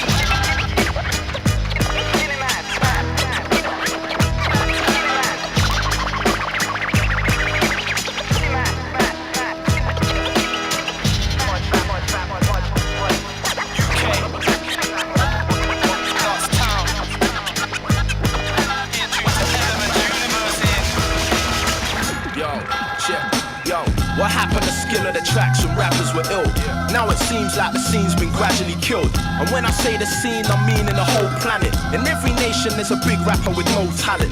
I never understood how they fool the globe's masses. I mean, why don't labels invest in dope rappers? For God's sake, man, it's so tragic. It's not like the public can tell what's really above or below average. They just see what's put in front of them. Don't listen to lyrics, none of them. Just wanna move their feet to a beat up in a club event. So it's pretty funny then that lame guys are out making accomplishments. I'm sorry, man, I guess I sound mad jealous, but you can't deny that these guys make whack records with the same exact methods, rapping on tracks and lack effort, like they're too cool to rap better. Whatever. Question is what to do about it. But does the answer exist in this ruthless outfit? The music outlet, a critically unforgiving business. When moves are mounted, they'll get you to that next level of value quick. But what's sad in it is that not everyone who makes it is talented. There could be some rapper in the manner you're pally with who's far better than most these amateurs in the rapping biz. But he ain't got a name, let alone a record deal. I need too old to blow now, so we never will, even if he's kept it real. Trust, a major label won't invest unless you got the correct appeal. And if they accept you still, man, it ain't all good. They'll change your look to what they portray as hood. Most your writtens get replaced by hooks, and if you ain't up to date, you just ain't getting that major push. It could be anything. Maybe the way you dress ain't relevant. Maybe you haven't got that swag that everyone be mentioning. Maybe you ain't perplexed by expensive things. You see what this message brings? Don't ever think you gotta change who you are. If an exec don't accept ya, it's fake from the start. And if you don't agree, cool, don't take it to heart. I just don't condone MCs being fake in their bars. Nah, you know how tough this game is. Spitting something I've done for ages, yeah, I still feel I'm underrated. Man, I fucking hate this. Everyone wanna be something famous, sucking dick just to up their status. Cause you know they're nothing major in a mic booth. Maybe they won't get success, yet they might do. Cause this business comes down to the right moves. Talent don't guarantee that a label will sign you. I swear sly dudes always try gain advantage and gain status by spamming your page the hardest. The next thing, they get shows at known events and ain't even really rated in their local ends. I don't pretend that I'm getting big and popular. I don't buy YouTube views or Twitter followers. Refuse to live my life online within the monitor. I'm a Pisces, I've naturally been a wanderer, dreaming of that decent life. Yeah, I believe I'm nice, but what I rate maybe ain't what the people like. So now I'm struggling to see the light, torn between peas and fried, down on my knees, got me screaming why. Don't know why. Don't to the sky, my eyes saying why. Answers I'm out like that. You ain't an MC. Nowadays everybody wanna be around. Stop what you doing. You ain't coming around. You gonna know the real shit when your style's counterfeit.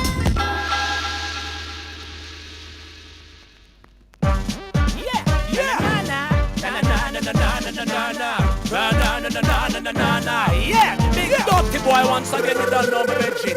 Million dapper than passing through. Big up Skitsy. Yeah, don't know how we do. Yeah. Yo, million rinsing. Blend the bits with the beat, start mincing. People in my panic, them I call it fencing. Enough of them listen millions in 1990 something past tensing. People in my jump over the fencing.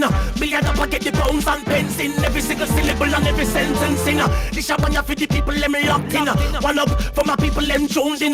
Give me the victim, see the victim get wounded. Stand up over here so with the quest line locked in. If a MC come test me bust him up. Take microphone and can't come bust him up. Man a run the cover, come and brush it up. Second that they still see me benching and mash it up. Who bought the guns in? Man, them have to bun them. They wanna see a war in USA, Yard and London. Where my real thugs are, they wanna see no gunshot. They don't really care, government don't really care. Yo, I don't get the Glock and Uzi past customs. You can vote for them fuckers, I will never trust them. Genocide inside the girls of the world. They introduce crack to the boys and the girls, and I don't really trust them, and this is no warning. Government's fucking up the world with global warming. They're looking for the terrorists, they hunt for days. When the real terrorist is the spreading of AIDS, and how much they're spending on the guns and bombs. Much more than they're spending on the things that's wrong, like global women and the starving children. Ethiopian famine, who really killed them? Europe and the USA, global emissions, and all they're concentrating on is sending man to prison. Death in the eyes of their soldiers, so blatant. When they at war, some of them rape the native civilians. Missiles and bombs, that's killing them. Stray bullets, where's the trigger? Who pulled it? Israel shooting Palestinian children. The Israeli children never saw who killed them. When the bus blew up, it was a suicide bomber. And both sides claim that they're doing it for honor. Who bought the guns in? Man, them have to bun them. They wanna see a war in USA, Yard and London. Where my real thugs are, they wanna see no gunshot. They don't really care, governments don't really care, yo. Hey yo, Skits, let me get on this beat right now, brother. Let me in. If you want it, you can get it anytime. We deliver very necessary heavy, you get buried in the river. That's deep. Military blast off any second. That's heat. Better duck, come we got the bigger weapon, man. I'm ready for the ruckus and I'll be there in a second. Give me space, give me time, give me room, let me get them. I knew it was a banger when I answer my phone. Mr. Skits, million deep and Anna in the zone. So marching, we marching. Late night boogies, we're sparking. Ladies look good, dogs barking. Any venue, yep, we're carking. Straight ground level at the wolves and the leopards and the sharks in. Homegrown heat, brother. Shake you at your seat, brother. You don't wanna act, you wanna get up on this beat, brother. Shake that street, brother. Rock you in your cleat, brother. Big bad rhythm, cover box you in your teeth, brother.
Let us know if we got rid of the distortion.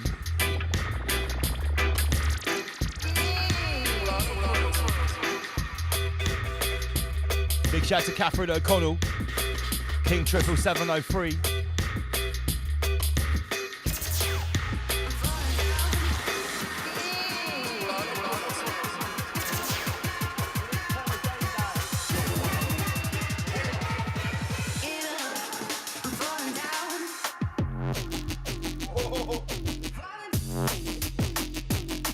Gosh.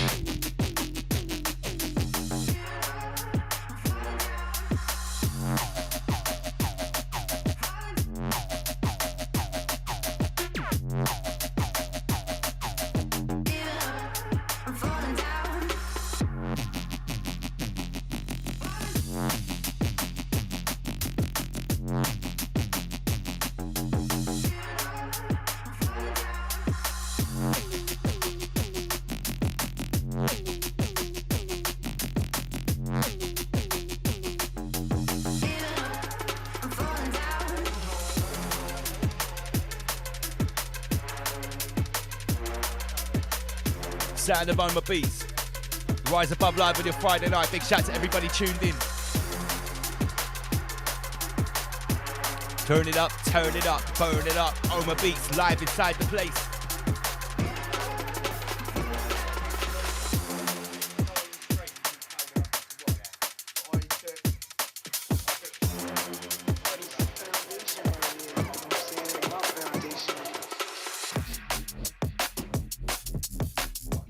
Let us know if you like the studio upgrades, all the new cameras.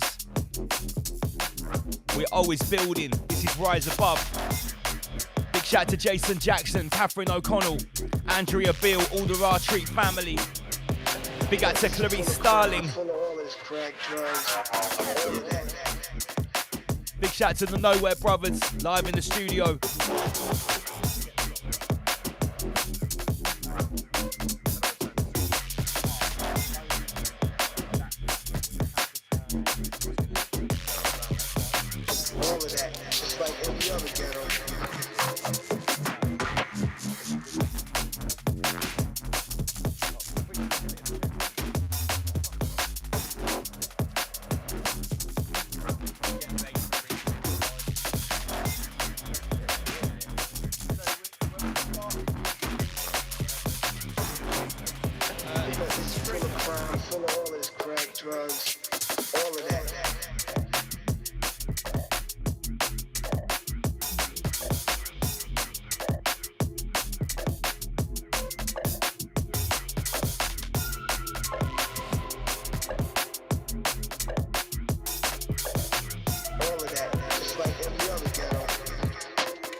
It's full of crime, full of all this crack, drugs, all of that, just like every other ghetto. It's the foundation right here, you know what I'm saying? My foundation. Where I started at, where I grew up at, 40 side of mine. You know what I mean?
attention.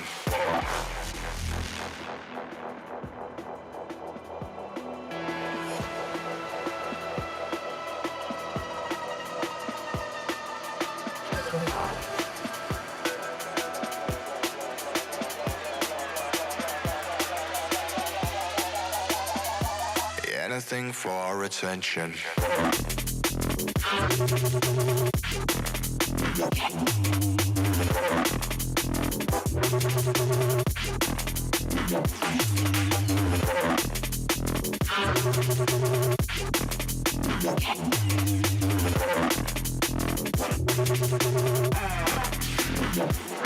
Anything.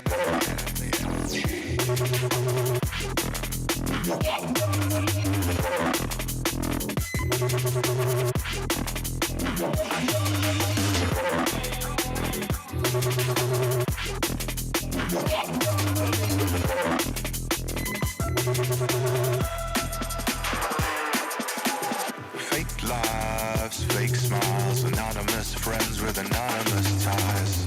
False hopes, false dreams, the smoke in the mirrors on all they see. Lost truth, lost cause, airbrushed lives with impossible flaws. Heads down, eyes shut, imaginary lives, imperfections cut. Life through a lens and viewed through a filter. But the clouds aren't lined with silver. Hanging on to every like and follower. Our self-worth couldn't get much hollower. So step away from the false validation and look away from our own reflection. We're headed in the wrong direction. Anything for attention. Anything for attention. Look away from our own reflection.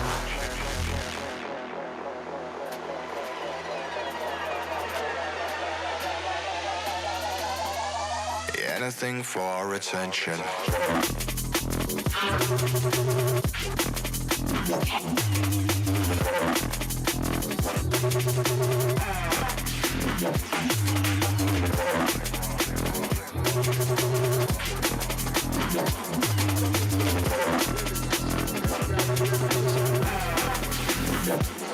Anything.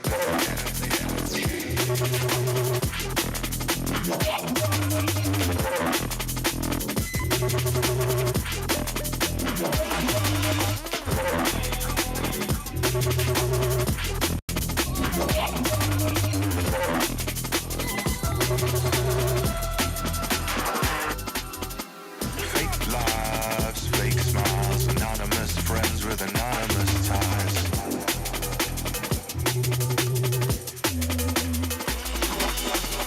Lost truth, lost cause, airbrushed lives with impossible flaws.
Yeah, remember, if you want to support the stream, if you love Rise Above, www.riseabove.tv/shop.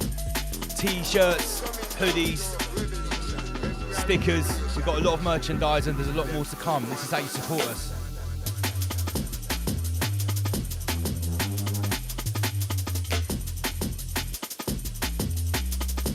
Thank you.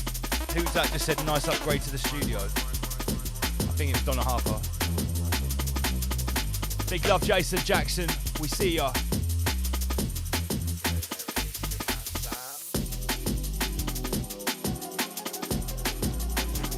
Yeah, we have got some new designs on there as well. Remember, there's the Cape Geisha jumper, Rabbit Vortex jumper.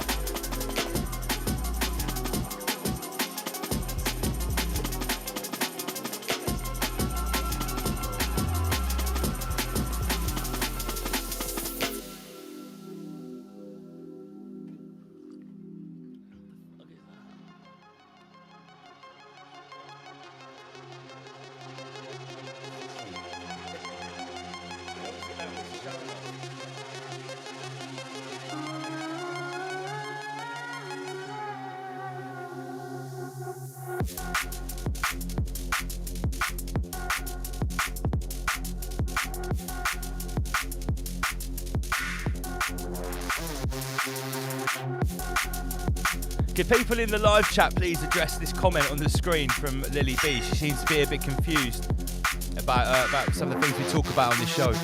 I think she needs to revert and start at episode 1. Yeah. Episode 1's not available. Episode 3.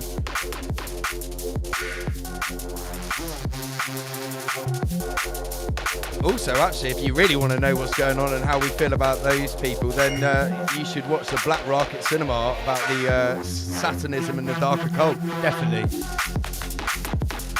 100%. Big up Baz, big up Luke. All the family tuned in. This is Rise Above live on your Friday night. Let's do it.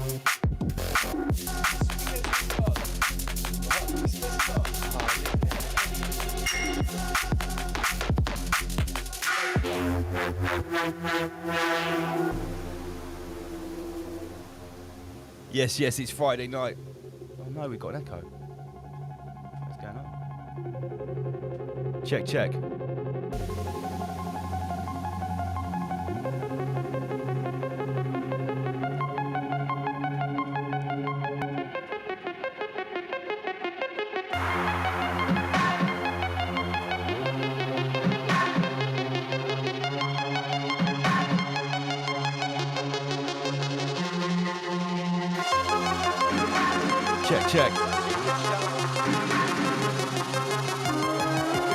Rise Above songs for the ladies, why not? Yo, Oma Beats, do it. Seaside on rhythm of rim. Who's that? It's double L skin. Live and we be rinsing. What? Seaside on rhythm of what? Rise it to the top.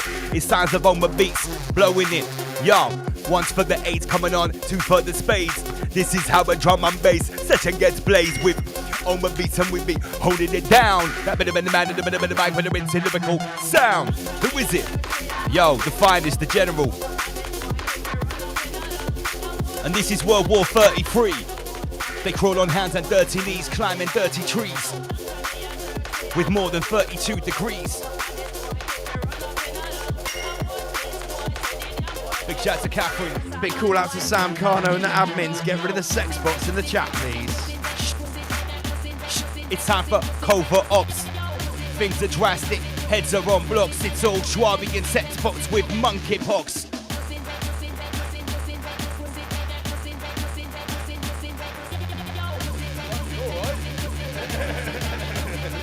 No need for that, was there? Yes, Omar. Inject the blood clot, bust the melanoma. We do them under, now we take them over. Double L and Omar. We saw beneath the surface. We start the war on purpose.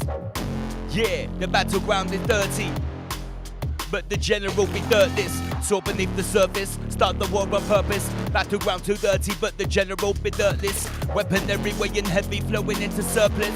Time to make it boom again. I don't think you heard us. Boom, check. It's combat on the tear. War going on out here, be clear the armor there. Boom, Vex. a wicked set. Bad boys town of Roma Beach, you ain't seen nothing yet. Who's that about the techniques? There's no need to take a guess. Yes.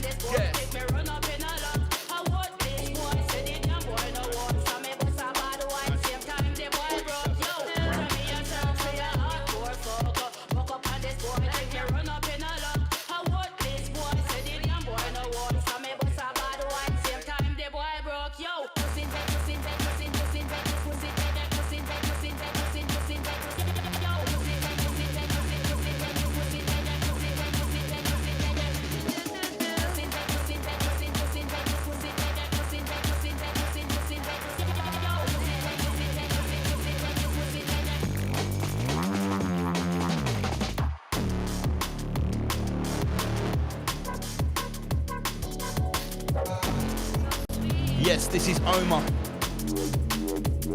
Beats.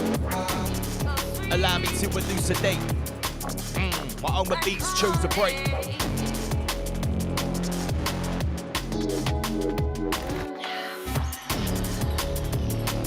Yes, 07. The technique is legendary. MC dead the berry, done it in the cemetery. Well, I'm still alive and merry. Live by the mic and you might die by my mic. You might get blind by the light. They come and take away your sight. And when the sun goes down, step inside the bright night. Styles will take flight. That's the flame, watch me ignite. Explosive power, you weren't ready to see. That lyrical perfection with that verbal fluidity. Step to the stage and holy shit, that's brave. I done already told you I'll put MCs in their graves. Beaten and battered and slayed. They saw their fate before them every night. They hoped and prayed. They never crossed my path. Get hit by the lyrical spray. General. Big up Auntie Covia. I've got one of your memes coming up soon. Look at all our new cameras. Look at the shit we can do. Watch this. Go back to that camera. That one. Look at this. We've got the zoom cam, comrades. This is all of your Nowh3r treat donations. Your offerings. We are upgrading. Rise above.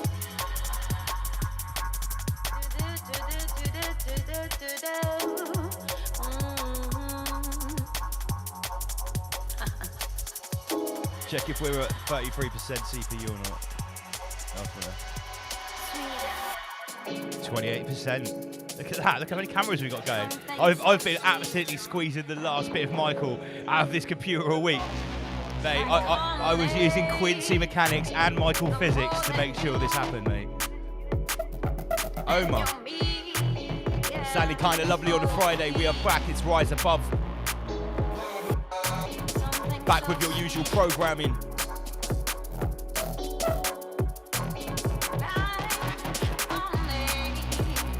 Seven minutes until we come back to the Power Hour with Inner Guardians. The Nowh3r brothers are in the studio.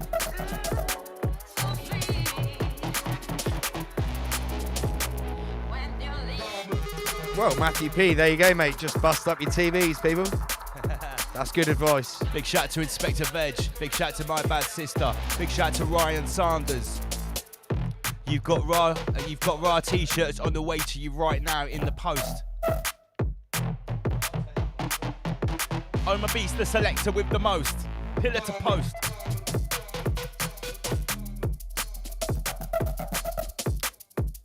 Big up MD Hussein. Rock, paper, scissors, cutting them to slivers, smashing them to smithereens. Omar Beats and Double L, we're rolling up in limousines. Rock, papers, scissors, cutting them to slivers, smashing them to smithereens.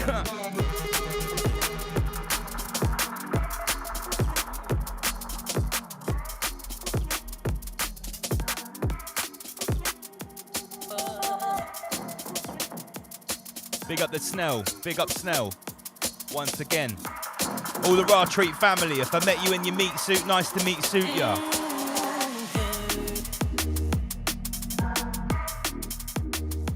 Shout out to the vegetable man himself, Mr. Bradley Golden. Big shout out to Bradley Golden. Check out his website, Food Forest Abundance. Now then. The king's in town, then back for the crowning. Big shout out to LFX.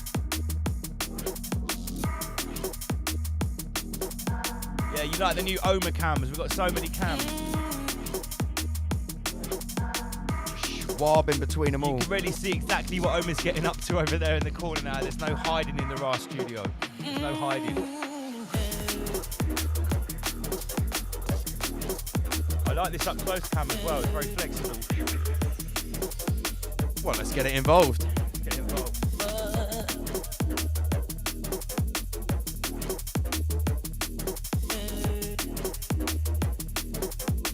Close up, Queef Master Pro. Go, quick. Ready? The gosh button.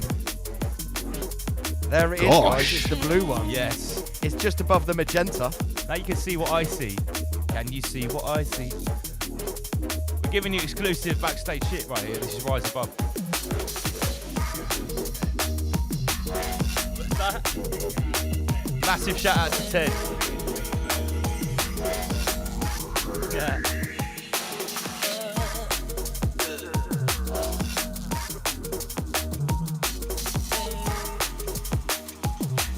Camp Nowhere. Nowhere Brothers live in the studio.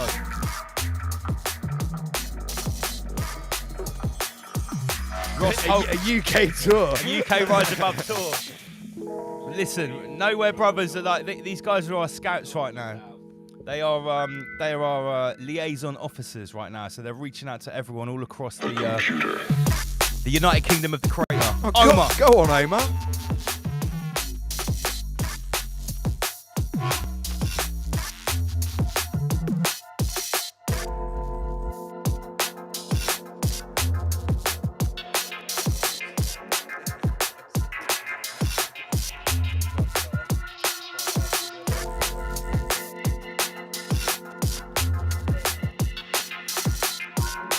Yo, big shout out to Dan buying a t-shirt. And Andrew, big up yourself, man. He's got himself a Digital Sun hoodie. I might send you two a free gift for buying some merch tonight.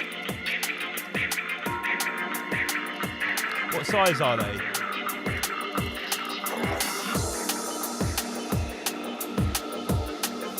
Yeah, I'll send. Is that Dan? I'll send Dan a free RAR3 t-shirt.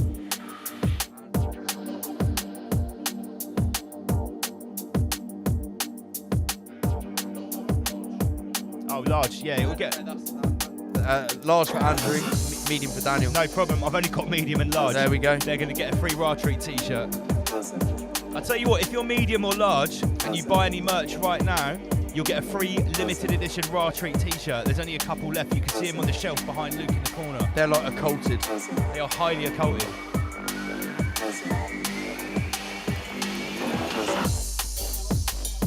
Okay, 2 minutes until we get back to the chat with Master Lee.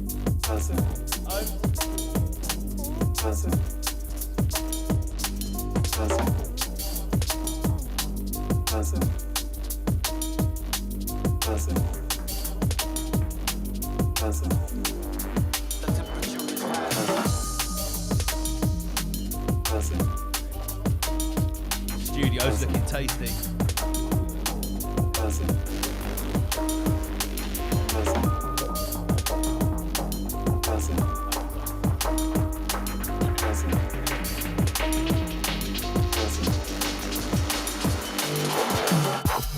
Just on that circle line riding. Ministers are useless, drug dealers are more enterprising. Hiding from the past, just biding our time until the future state. That's providing more than we need for just surviving. Less turbulence and more easy gliding. Promise of tomorrow keeps us striving. Empty or not, there's no way of recognizing. Might see you when you get there, but not before. Can't be sure we'll go for right, but hope lives ever more. Perspectives reorganizing, new influences rising. Consensus for the status quo, demoralizing. Babylon appears compromising. Unsurprisingly, it's not reading anyway. Feeling it today, just like in the other day. We stay on the path that we're on, we don't stray. Just on that circle line riding. Who does the deciding? I step against the glass, can't hear the worlds colliding. Warning sounds. Big shout out to Inner Guardians, Master Lee in the digital green room. We'll be back in the chat in just a moment. Distance firing, keep aspiring. 6 a.m. the underground, the temperature is rising.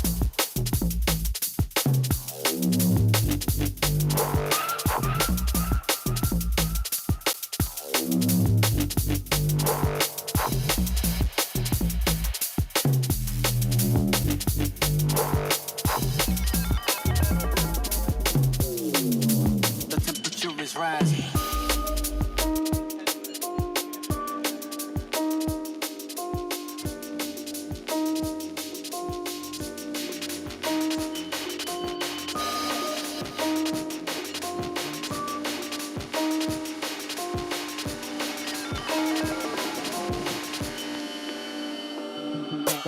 Down to Babylon, virtue and wealth are one.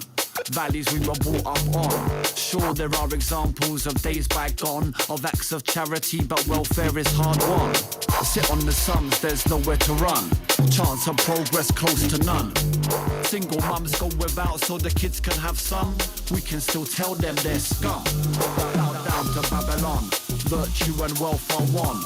Values we were brought up on. Course, there are examples from days bygone of acts of charity, but welfare is hard won. Before long, necessity makes any man a knave. Brave in poverty are those that save and stay behaved. Property keeps to almost well off enslaved. Plutocracy tells us how we're getting paid.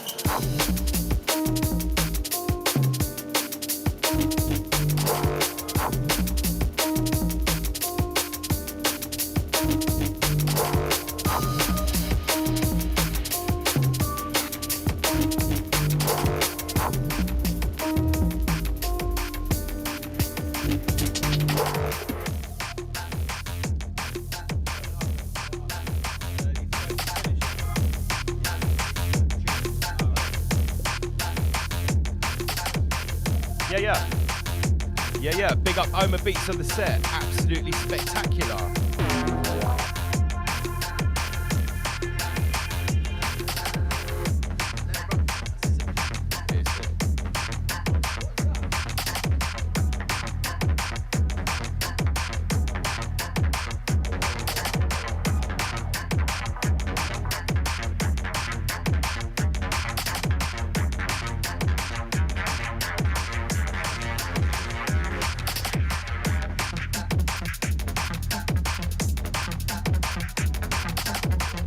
You just set the stage for him to mix in another tune. Do you realise? It's fucking overbeats anyway. You say 2 more, you know it's 5 or 6. I said 11 o'clock. 11:03. It's actually 23:03, so that's basically 3:33. Yeah. 233.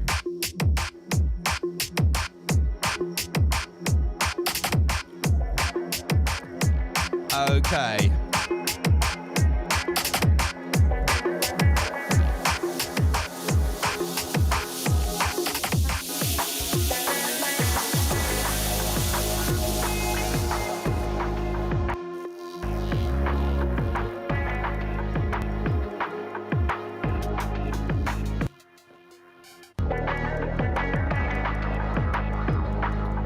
Oma with the unexpected outro there. I've just seen headphones come off as well. I think headphones are off. I think that means this is it.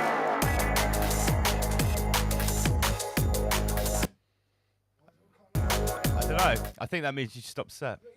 No, it's not. It's a CDJ. Right. Don't give me Anyway, big up Oma Beats on the set that overrun for only 4 minutes. Not bad. I want to know we've done to CDJ. I ain't done fuck all to the CDJ, Only 4 minutes. Right. Welcome back, Rise Above panel, Inner Guardians, Andy PG, Oma Beats, and our special guest, Nowh3r Brothers. Welcome back. I'll press this button. Rise above, generate, rise above, extinguish fear, rise above. So, we've been talking about off-grid tonight. The Nowh3r Brothers have been talking about their physical example of literally just going, let's fucking do this and get off-grid. Now, in the power hour or after the break, we like to go a little bit deeper. And obviously everyone's going to be involved in the chat, but I'm going to hand over to Master Lee metaphorically and literally in a sec, because we want to take it metaphysical. Hold on to at least 33 things. Yeah, and yeah. Where did you want to go with this, Lee? Well, we could start off with some of the off-grid stuff, maybe, and the sort of mindset required to be off-grid, and being stoic. And I guess it's a case of getting rid of the old programs of domestication. Yep. because something that we have to consider is, we want a new kind of, we want to get rid of this old system. In fact, the globalists want to get rid of the old system. So we have to kind of figure out where we're at and where we're going to go with this. That's a very good point. Hypothetically, if the system collapsed tomorrow, how would everybody do? Maybe after 3 days, the majority would be begging for the old system to come back. Yeah, no. How many would die because they can't fend for themselves? Many. I wonder how many people who are crying to tear down the system, but actually, if it did go down, they'd be so far in the shit. It's fucking almost unbelievable. Yeah. These things need to be considered. So, what we're basically talking about here is the realization that if the parasite system was taken away, what would actually happen? Is there gonna be some grand enlightenment where everyone just sort of wakes up and becomes these spiritual beings that just walks around sharing with each other, or is it going to get a little bit more real before people start to evolve? And these are big questions because look at what's happening with the economy. I had in one of my slides here, like just this week, about how things are starting to implode. Here it is. Let me just share the screen. There's a massive crash in. Doesn't like what that. the fuck's going on there? Oh, doesn't like that. I think we might be overloading things with this ludicrous amount of cameras that we've got rolled in. Basically, it's about the crypto market crashing this week, and sort of juxtaposed with these big revelations about the old Soviet Union, namely Pfizer. And we've talked about the tipping point before, but it does seem that whatever's going on at the moment, the strings are being pulled away a little bit on the system. It's like a never-ending tipping point, isn't it? Yeah, very strange. And so, what's the solution? What do we need to start being prepared for? Well, it has to start with a mindset, and we have to be able to move forwards. We need to move forwards, even with technology, but without fear. That's another thing we need to address. Because, we're all pretty much dependent on technology. Fundamentally, technology by itself is not bad. It's just who's using it, who controls it.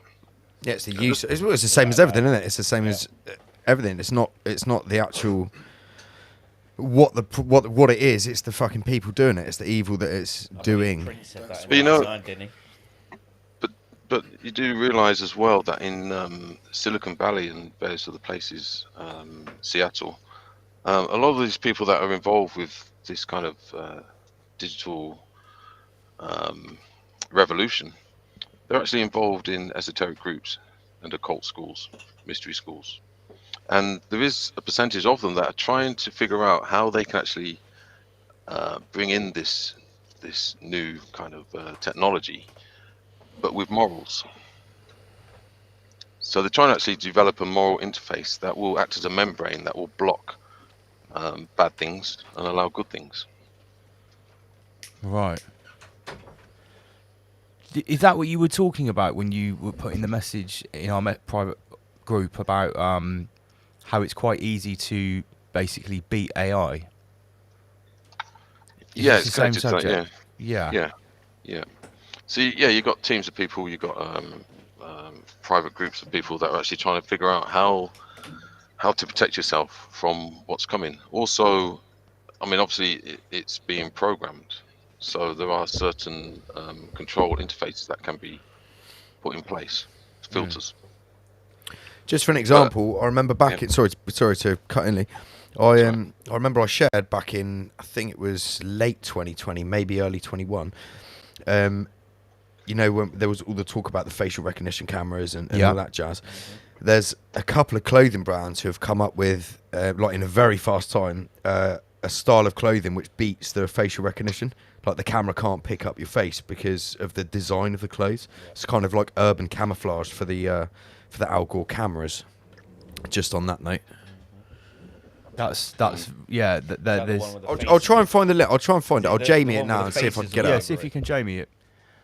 Because here's another important concept which maybe people aren't considering is when we talk about off-grid conventionally, and people have been talking about this for a long time, or in a physical sense, they've traditionally talked about getting off the energy grid, getting away from legal contracts. But now we have a whole new sort of grid that we need to get off of as well, which is this coming sort of AI grid, which is going to be laced into all of appliances in the house. Like if you believe what's going to happen, from your toilet to the smart kettle is going to be linked to the energy grid, the smart grid, which is going to be run by AI. So this is a whole new level of off grid, which now we actually need to consider as well. Here we go, I found it. I'm going to ping a few images over to you, Lance, on your Facebook, and you can get them over. So these are the kind of designs, just so if people want to look into this, they can for themselves. There's a few different clothing brands, but I'm going to just put up some of the styles that beat the AI. You send this to my Facebook Messenger. Yeah, I try and share the screen. To your actual Facebook, not one of your fucking aliases. I need to share the screen again without it flickering. Let's hope it doesn't flicker. Yeah, that's good. Okay, so let me just zoom in on that. They're almost a bit psychedelic. So this is a design that beats the... Oh, it says the internet connection was restored there. What's going on? Oh, yeah. I hope it didn't break. Right, so this beats facial recognition. Yeah, they can't. The cameras can't pick up your facial features. Apparently, don't ask me how it works, but have you got to lay that over your face? No. You've just got to wear it, and the camera can't pick up any of you from your clothing. Oh right, it so works. it's a proper disruptive. Yeah. It fucks with with the shit. Wow, that's like AI camouflage. There's loads of it, mate. There's a lot of cloaking technology being developed literally as we speak. Well, it's been going for quite a while, but it's specifically tailored for this AI camera and facial. I'm just sending you another one, Lance. I mean, these aren't too subtle, but okay. Check this one out. This is fair. I don't know. You can go to your board meeting in this one. So if it's your kind of thing. Oh wow. Yeah, mate. So look at this. So this does the same. Does the same job, yeah.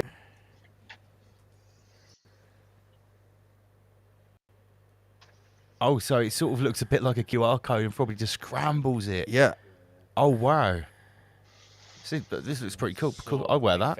Yeah, some of it's quite psychedelic. I'd pass that in the street, no problem. Yeah, of course you would.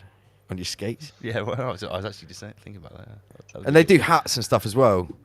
There's like anti-facial recognition hats and shit. And there's actual tattoo paint as well. I'm sending you another link now. Right. Again, don't ask me how this works.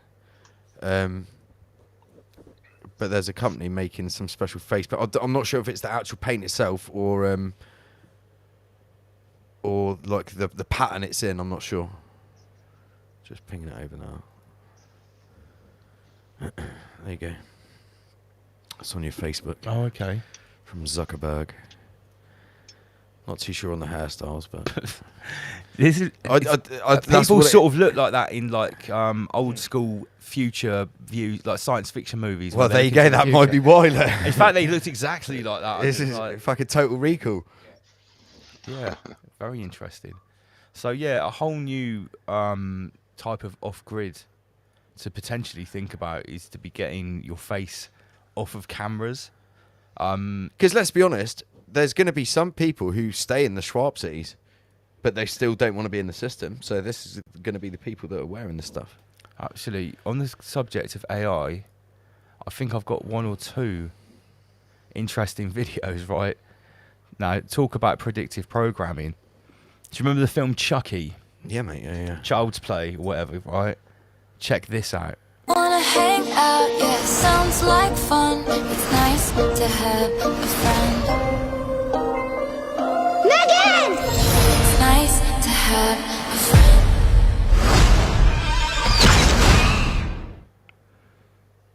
Right, interesting. So that's an AI sort of like Schwab doll, yeah. Yeah. With Chucky vibes. Shout out to Nigel. He's bought himself a Digital Sun Black Hoodie in medium, so he's going to get a Nowh3r3 t-shirt. You'll get a Nowh3r3 t-shirt as well. I'm pretty sure there's another medium. If not, you'll get a large. They're pretty close in size. You'll be fine. As long as you're roughly medium or large, you will enjoy what we send. Don't worry. Oh, we've got people asking in the chat about Nowh3r3. Oh, we can't say anything yet, I'm afraid. It's far too early. Is it though? Yeah, it is. I can't say anything. We can dream that. Overbeast is going to come and start shouting at me in a minute. Kick the door down. Stop it. Shut your mouth. Stop speaking. Yeah, so... I mean, one of the problems is I think a lot of people have lost sight as to what the agenda actually is. Because there's been a bit of a lull and a lot of distractions, but there's not really been any direct experience of any sort of impending change or danger. So I think a lot of us have kind of switched off a little bit or got temporarily distracted as to what the actual I know agenda that's is. the case in the UK. I haven't actually been keeping up with what's going down under in Australia and Victoria, places where they got really fucked in the ass by the COVID. Well, I think they've been too busy getting fucked by natural disasters. Yeah. Floods. I do have a couple of friends in Australia. Like places like New York as well. Like New York was fully COVID union, wasn't it? Like the whole, I don't know if it still is. I mean, or California was still going that way. What do we actually believe is going to happen? What do we think 2030 is all about? Is it a complete takeover of humanity? Yeah, total control. Yeah. No, because if you think about it, we all know they take baby steps, incremental steps. It's going to get to a point, where it is then total control. But we're not even fucking close to it yet. I think it could be something like this. We've all noticed that those strict COVID cult member adherents, some of them or many of them already appear to be acting like hackable humans or zombies. All of us have been talking about this and observing it. They seem to be vacant. They're getting more and more deep into what is quite clearly shit propaganda now. It doesn't even make sense what the union's coming out with. I think as things go on, and those people are slowly thinned out by adverse reactions, so the ones remaining are the ones most susceptible to whatever Schwab wants, or in this fourth industrial revolution goal. If they're going to do it in 8 years, that's going to be pretty fucking impressive, I must say. But I think it's going to be a case of this. It's just going to be what is happening now, going further and further and further. The divide becoming like a great gaping chasm between people like us who have stayed organic. Our mental fortress has made us totally impervious to what's going on. It might be a bit more difficult for us in the physical creatorial sense, but we will seem like. I think if they achieve their goals when in 8 years or 80 years, we'll seem like a different race or a different breed compared to people that have been a few generations of boosters. If you can survive that, you're going to be fundamentally, physically, biologically, and identically changed. Just all Schwab together, basically. I mean, what's your offspring going to be like if you can even actually have some? Let's go a little bit deeper. I mean, all of this was sort of prophesied way before the type of technology that we're now witnessing was even known about. So there must be something in it because they predicted it before they knew, if you see what I mean. And if you look at the last industrial revolution, it was basically aimed at the emancipation of physical labor. Yeah. So you could say machinery. Yeah. It freed up a lot of people from physical labor and slavery. So what would be the natural progression or for the next type of industrial revolution? You have to be sort of alleviating people of the next level of, responsibility, work, physical turmoil. So would it be fair to say that it could be the emancipation of mental slavery? Ooh. Exactly that. Well, yeah, because if you think about it, all of the revolutionaries and the controlled op talking head douchebags have been talking about, mental slavery. Oh, now everyone's a mental slave or a debt slave. So, yeah. So, for instance, don't forget, we're eradicating free will as well. That's on the cards. Oh, yeah, that's talked about by Days of Noah all the time. But if you look at it just on the horizontal mundane plane, so as an example, you could say the machinery has freed humans from physical slavery, but it actually hasn't freed anybody. All they've done is just moved it up to the mental slavery. So now everybody's a mental slave to the system, to the Yeah, grid, but if you to the also machine. if you also think about it on the physical sense, like you've just said, the Industrial Revolution, that's physically taken the manpower out of the system. So that's one big step in towards taking their sort of Closer to the progressions. mic. Because what's happening is obviously if they're taking the sort of physicality out of work and things like that, you know what I mean, then as a civilization going forwards, the next thing, like you say, is the mental step. So when they can break that mental bond, then that's you completely disconnected physically and mentally.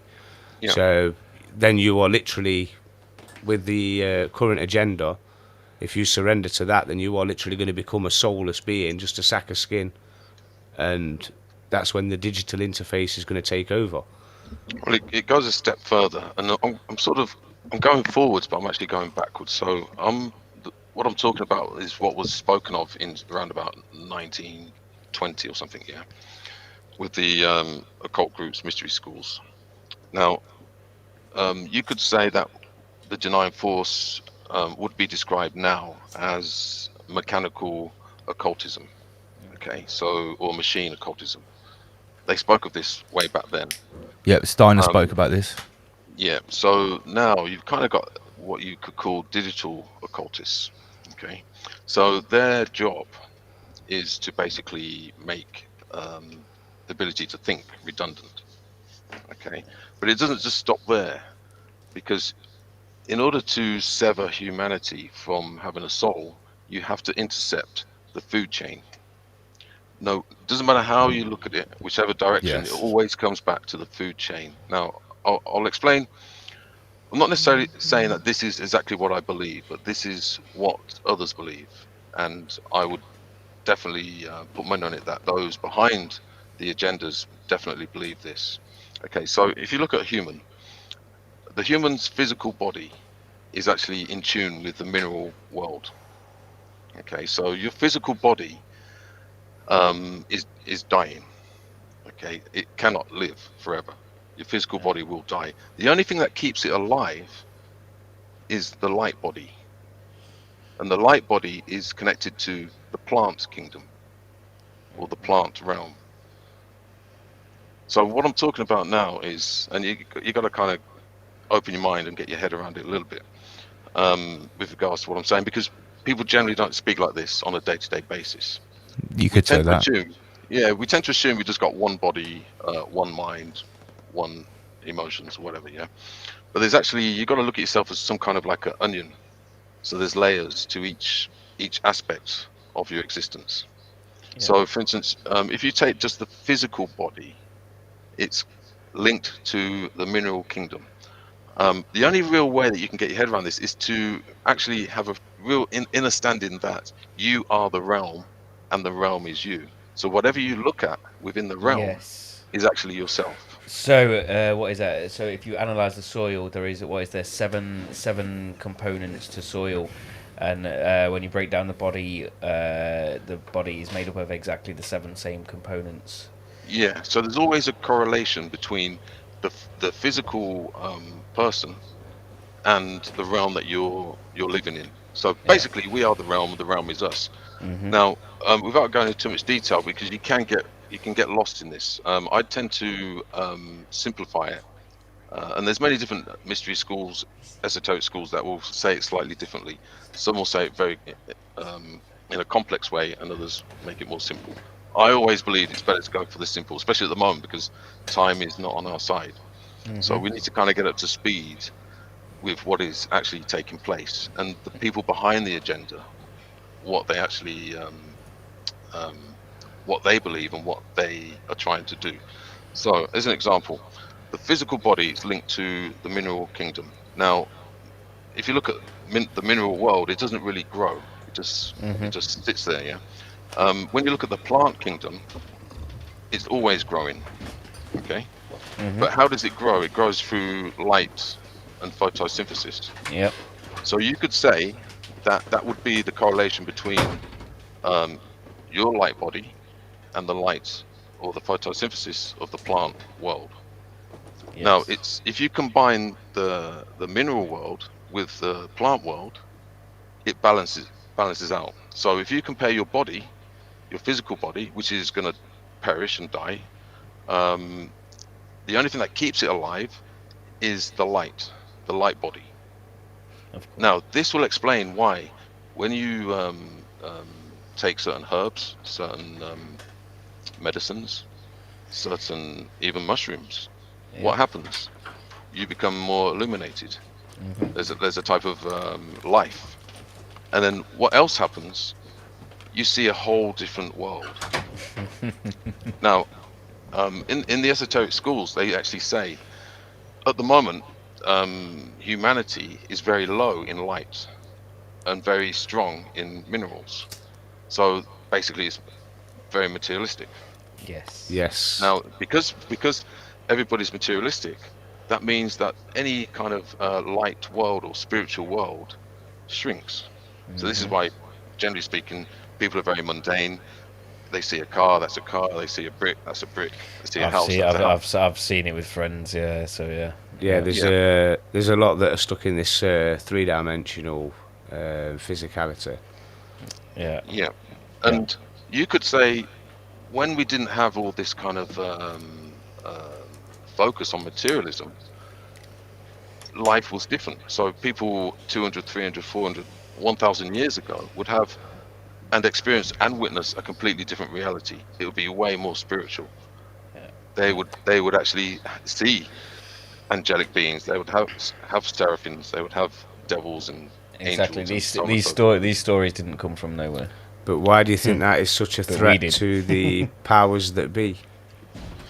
Well, because humanity or humans are like an onion.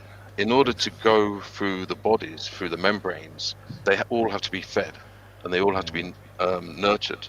So, as an example, the way it's described, you could say the physical body, the ethereal body, the astral body, and then finally you get to the eternal I am. So that would be the part of you that always reincarnates. Yes. Yeah. Everything else, there's variables, but there's one part of you that is the eternal I am. And what they're trying to do, in my opinion, is that they're trying to starve that out or create a severance or separation. Yes, they're trying to capture that for themselves. Yeah. Now, if you go into town, go to shopping centres, I don't know if anybody else has experienced this, but when I look at everybody, they look dead. Yes. There's no ambience. There's no vitality. There's nothing. you can't put your word on it. It's like an energy. Yes. So me and Baz have been going with Terror to cities quite a lot recently to help himself seal CDs, and just walking, like just standing there throughout the day and seeing these people walk past you, it's unbelievable. It's so shocking. Yeah, it's so blatant. It's been happening for a while, but the speed of the process over the last 3 years has just been incredible. I honestly thought that there would have been more of a stance, but people seem to have folded so easy. But on the other side, the growth for a lot of us guys has been massive through that time. So, yeah, it sort of balances itself, doesn't it? Exactly. Yeah, and you could say, excuse me, you could say that it's actually esoteric law. It's actually natural law for this to be taking place, because they have to create a catalyst for the opposite. Yes. Well, you have to create a situation or a crisis to become a hero. Without there's no contest without the adversary. Exactly that. Yeah. Yeah. At the end of the day. And the thing is, right, if you believe in God, if you believe that God is omnipresent, God is all and everything, then that means that there has to be a story where everything happens. We could just so happen to be in this particular story of solutions, overcoming particular problems. The problem in this story is technology and materialism. Just as an example, there could be many other realities where everything else is playing out another story. Maybe that's what we do in terms of our reincarnation. We just jump into different stories in and out, depending on what needs to be done. Now, that brings us back to what is the purpose of existence? Why are we here? Why are we in this realm? What is it? I mean, I guess the easiest thing to say is that we're here to find solutions, to find remedies, to repair the imbalance, maybe to grow love, maybe to grow more towards God. We have to do this. We have to. I mean, it's always described as the fall of humanity is the spirit dropping into matter, but the return is that you take with the spirit, you take the material, or you correct the material, and then go back to the Godhead. Yep. I mean, there has to be some kind of progression, and this is where I think they conflated evolution. So rather than evolution being that we were apes and blah blah blah, I think evolution is more to do with the evolution of the soul. Yes. I mean, are we or are you a better person today than you were yesterday? Have you learnt lessons? Are you able to find certainly remedy? trying. I'd like to think so, yeah. Yeah. Otherwise, there's no point. Exactly. There is no point. Yeah. That's it. Every day's a school day. I suppose the whole aspect of it is nobody could ever be perfect, but you strive to be that. And you always strive to be. This is one thing I was having a conversation yesterday, exactly a similar sort of conversation. It's just striving to make your future generations better than what you are, and then trying to make them sort of more connected with how things should be and how we are balanced with nature. Yeah, I mean, you say the word nature. That's exactly the point. So, as an example, if our light body is to be activated or energized or even fed, then that means we need to be connected to the plant world. Yes. Not disconnected from the plant world. Now, it doesn't just mean to eat plants. It also means to be around plants. Now, I've always said this: if you really want to be esoteric, if you really want to go as deep as you can, simply learn how to grow food. That'll pretty much teach you everything you need to know about existence. Yeah. Grow a tomato plant. Understand how the soil works. Now, we can all see that if you ask most kids now to grow a tomato, they probably can't. They don't know what it is or how to do it. It's not even just the kids. You get people coming out of university, they don't even know where potatoes come from. They don't know that if you simply put a potato to the ground, you're going to get more potatoes. And this is why sorry. Somebody actually told me not last week, the start of last week, they thought potatoes came out of a factory. Wow. No shit. Whoa. This is what Michael. Absolutely crazy, isn't it? Potato factory. Potato factory. You could actually say, right, so for instance, the art of dying or the act of dying slowly from when we're born. From the second. The only thing that keeps us alive is the plant world and the organic world. And I don't just mean in terms of eating plants. Like I said, it's all to do with the photosynthesis and the light. I mean, it's often described that humans are plants, or what is alive in us, the life force, the prana, is connected to the plant world. Yes, but then if like you say, we are so truly connected to the plant world, then surely we are not dying, we're just decomposing. Because as our vessel ages and decomposes, our minerals and ions go back into the soil, which nutriates the next generation of growth for the plants. Master Lee, you've talked about this before. Do you want to refresh everyone's memory when you say the whole entire universe is a food chain? Yeah, I mean, it's often described as a ray of creation. So, and that we're all basically eating our ancestors. Exactly that. It was one of the first things we were taught at primary school as well. Yeah, and like I say, I don't mock any sort of belief or eating habits or anything like that, but I was having this sort of debate. Are you really, truly ever a vegetarian, even if you only strictly eat a vegetarian diet?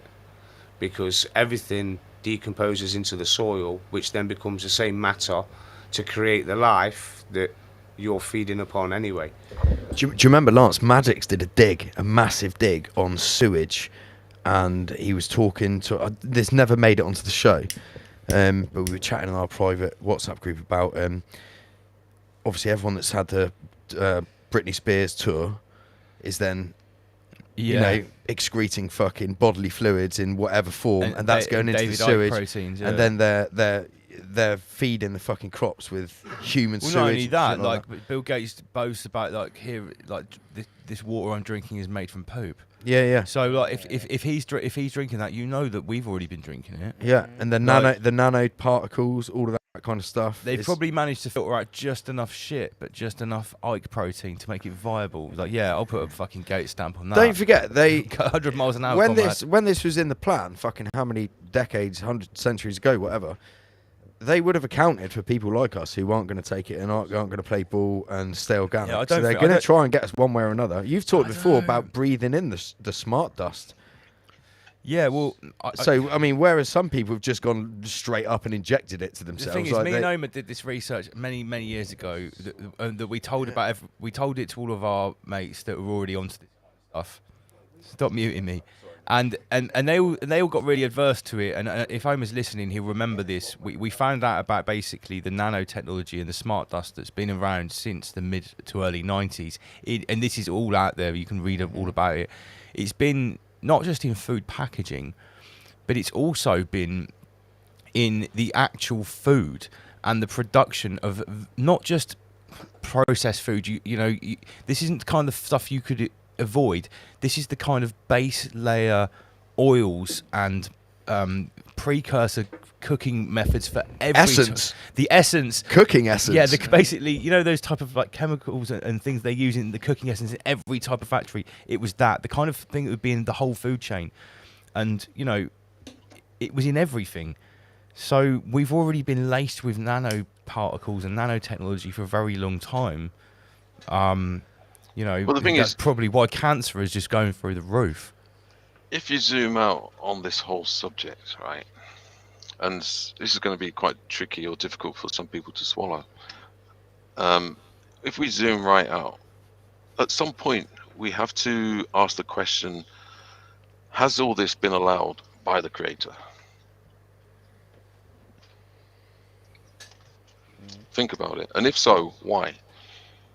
Is it just a part of the test? Is it just part of the experiment? Yeah, but don't forget, creation's neutral. Creation doesn't care if it's like people seem to think. No, I'm talking about the Creator. No, that's what I'm saying. Well, the architect of the universe is the fucking universe, isn't it? That's we if you want to call it a god or whatever, like, I'm comfortable with that term, whatever you want to call it. But it doesn't matter if you're good or evil. Like some people seem to think that evil can't win over good. Well, it can. I mean, look what happened in fucking World War II. Yeah, but Stalin. It wins over. It wins over good every day on the personal level for millions. Or so billions you think, of people, and then you look into natural law and things like that and how that works. And if don't forget, all these dark occultists, they come together as one. We're all completely divided for the most of it, aren't they? Look, it doesn't like the universe will award A, courage, and B, coming together. Let me put another spin on everything that's happening and take all of that out of the equation. If this is a farm, which I believe this is on many different levels, this realm is a farm. Look what happens in other farms. If a farmer wants to upgrade his efficiency and switch from old school, before they called it organic, just regular farming, where the cattle can go over there and do what they want, and you want to switch to intensive factory farming, well, guess what? You need to go through a load of slow methodological processes to prime the cattle and probably get them ready to be factory farms so they don't all instantly die when you put them into this brand new environment where you're going to be extracting much more out of them in a much more efficient way, on a much harsher way for the cattle or the crop, right? So if it's really true that in the fourth industrial revolution and Agenda 2030, we're going to be forced into these little boxes in these smart cities and be linked to Elon Musk's Neuralink laced into our cerebral cortex, basically extracting all our essence on a super advanced level. We're sat there like fucking let's not retarded forget vegetables. let's not forget who was it who said it. It's at the end of Eye for an Eye's tune where it's got the little. Everyone wears a biometric bracelet, and is that why all we of were that? Not, like that's we're going to be hooked up to that. Is that why we were not jabbed though? Sorry. Well, at the end of the day, if this is a farm, the point I was getting to, we're free range. No, Master Lee was talking about, is the creator doing this? No, this is being done by farmers. The farmers didn't create the farm. In this case, in my opinion, what's going on is because we're being farmed. It's not a case of good or bad. We're the cattle. We don't have any choice in this. Exactly the same relationship with a farmer and his cattle or his crop. You look what they do to cattle. They cut a hole in the side of a cattle and just put probes in it, and they hook that up to a computer, and they get a graph, and if this is cattle's an average one, this must be, we put these nutrients into the cow. That's what they do in a farm. That's what they're going to do here. You have to ask the question: why would or is the creator or the architect allowing this to happen? Because the architect doesn't. It's neutral. It respects. Like oneness coming together, and these dark occultists, these magicians, whatever you want to call them, they're coming together as one. They've got one plan, one vision, and they're all manifesting it together. Well, using us to manifest it. Whereas we're all divided. If we all came together, then the creator, whatever you want to call it, God, whatever, would grant us. Because why does one of those massive food companies allow loads of animals to get hideously abused in those factories when if you really wanted to farm animals much more humanely, you could? Well, it comes down to maybe there was some decisions about profit. Someone was unscrupulous. Maybe a new CEO comes in the next cycle and allows the farm to have all the free-range peasants. Yeah, because just enjoying their own essence in a little reciprocal energy triad. The thing is, if you're talking about a creator or an architect as such, if you put that into the concept of building or manufacturing as such, you know what I mean? You've only got a sort of limited warranty, or there's terms and conditions to your purchase or your building or whatever. So if the creator or the architect has developed this or thought of this idea or built this environment, surely it's then up to the people that are living in this environment or creating this environment for ourselves to maintain it. The architect doesn't come back to your house, for instance, and say, well, you've neglected your house, you know what I mean? Your windows are falling out. This is a fantastic analogy. It's not my fault that I built and designed your house like this and you've neglected it.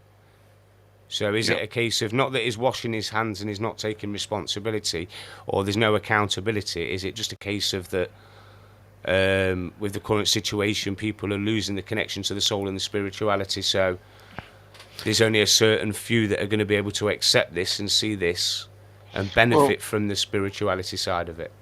Yeah, I mean, my take on it is that we're in some kind of error, and we have decided, or we've been conscripted to descend into this error, and that we're here to make solutions or remedies.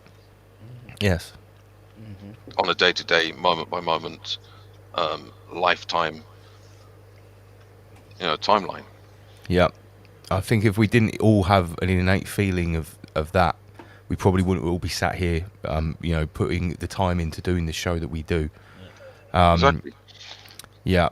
Because I feel very deeply about that. We would all just be complete hedonists, and if there's no point, well, we might as well be here and have a good time and don't care about anybody and just look after number one's service to self and all of that. I mean, that would be satanic. Because that's a satanic world. Yeah, but isn't that the programming that we're experiencing now, though? I'm here for a good time, not a long time. Everything's that throwaway, disposable generation. But there is also the flip side of the coin, and the people that come to the same realizations that we've had about what this realm is, but they take the black pill, as they call it, and think, well, fuck that.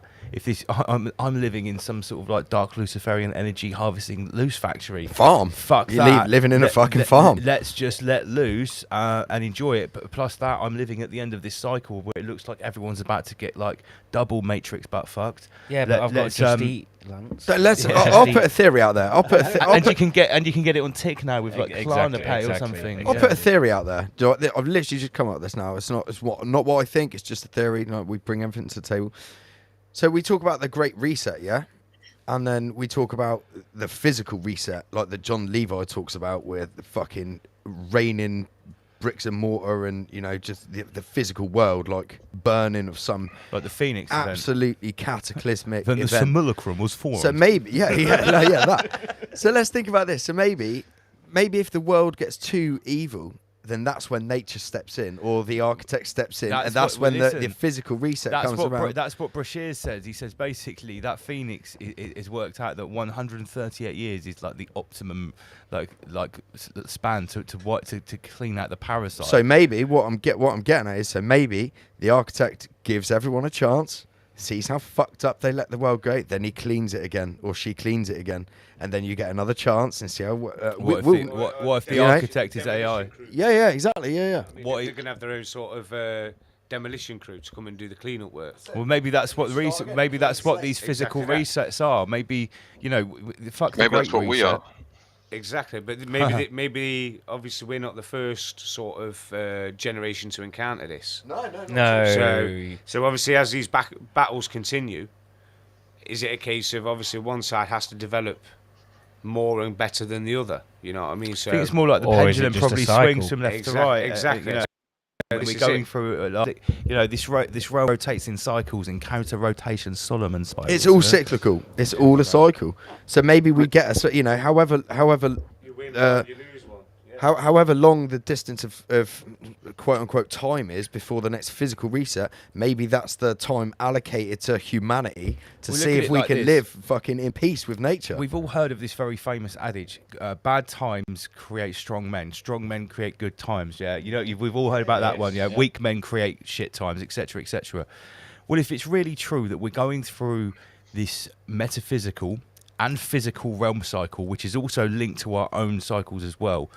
Well, if what's happening now is the collective result of the poor decisions, weakness, and absolute cuckery of generations of people that come before us and people right now, that, let's face it, something like this could have never happened if people weren't so metaphysically weak to allow it to happen. Mate, well, some what people don't even accept metaphysical. But what it's going to create is strong men. Yeah. Yeah, this ultimate catalyst event that we're living through right now is going to create a type of strong man that I don't mean necessarily physically strong. A man that is strong in a new type of way, that has to be strong to new challenges that we haven't seen in official recorded spiritually history strong. Before. Yeah, You know where the strength comes from. The strength comes from the struggle between yes and no, the polarity. Exactly. So we have to experience this dualism, this polarity, to have the struggle, and that's how we get stronger. Now, you could actually draw a very clear correlation between this realm, the ray of creation, and the human body or a human lifetime. So, as an example, when I spoke about this light body, the optimal time for the light body is 33 years. After that, it's kind of in decline. Now, that time can be adjusted. So time is kind of almost our enemy. We don't have time. This is why we need to be motivated. Yes. To do the work, for ourselves, to do the work. For instance, if all of us did the work, if all of us did the inner work, if all of us understood how our inner functions operated. So you could say, when I do something in my physical body, my light body is pressing against the physical body. When I do something with the light body, it's the astral body pressing against the light body. And then it goes all the way back to the I am. That is the eternal part of the human. But there's the enemy of all of that process is the disconnect. And my assessment of current things is that they're trying to, you could say, the denying force. I guess in Steiner speak, he would call that the Araman, would be the necessary opposer or the opposite to create the counterbalance or the struggle. Of course. So we have to embrace the struggle, and basically we have to be warriors within the struggle. So you just mentioned you mentioned the opposer, yeah? So Satan, the word Satan comes from the Hebrew Satan, which literally translates to the opposer. Yeah. The denying force. Well, you've got the denying force and the affirming force. So you could say the light body is the affirming force. That's what gives life. The physical body is dead, pretty much. It's only when it contains the light in the body that it can exist. And you could say somebody's health is a direct relationship between how much light they have in the body or darkness. Which also links back to the fact that they tell you not to stare at the sun, etc. You know what I mean? That's part of your download process, which is one thing that I've really started to take a massive thing, you know, with being on the road. Just managing to capture them sunrises in the morning over nature. And I'm massive. I've been seeing your Facebook posts, you're taking pictures of the sunrise. Listen, I'm telling you now, honestly, the mentality, it's completely different. And it's not just because you're disconnected from the rat race, it's just the energy level is unreal. So I've been making that effort in the morning to set my alarm, to make sure I get up, you know what I mean, to make sure I capture that moment. Because that sunrise in the morning, it just refreshes everything, and it just kind of resets yourself and reboosts yourself and keeps you going for the day ahead. So you're actually feeling like a noticeable difference the rest of the day, like physically, mentally, up for catching that sunrise? Mate, on that note about the sunrise, okay, and you mentioned staring at the sun. So there's multiple cultures over different continents who used to sit. The Hopi Indians are one. The Chinese, they used to do it, or Tartaria, whatever you want to call that region. So they used to literally stare at the sun for 10 minutes at sunset and 10 minutes at sunrise. You know, when it's going right down and you can actually look at the sun, it won't, you know, completely blind you.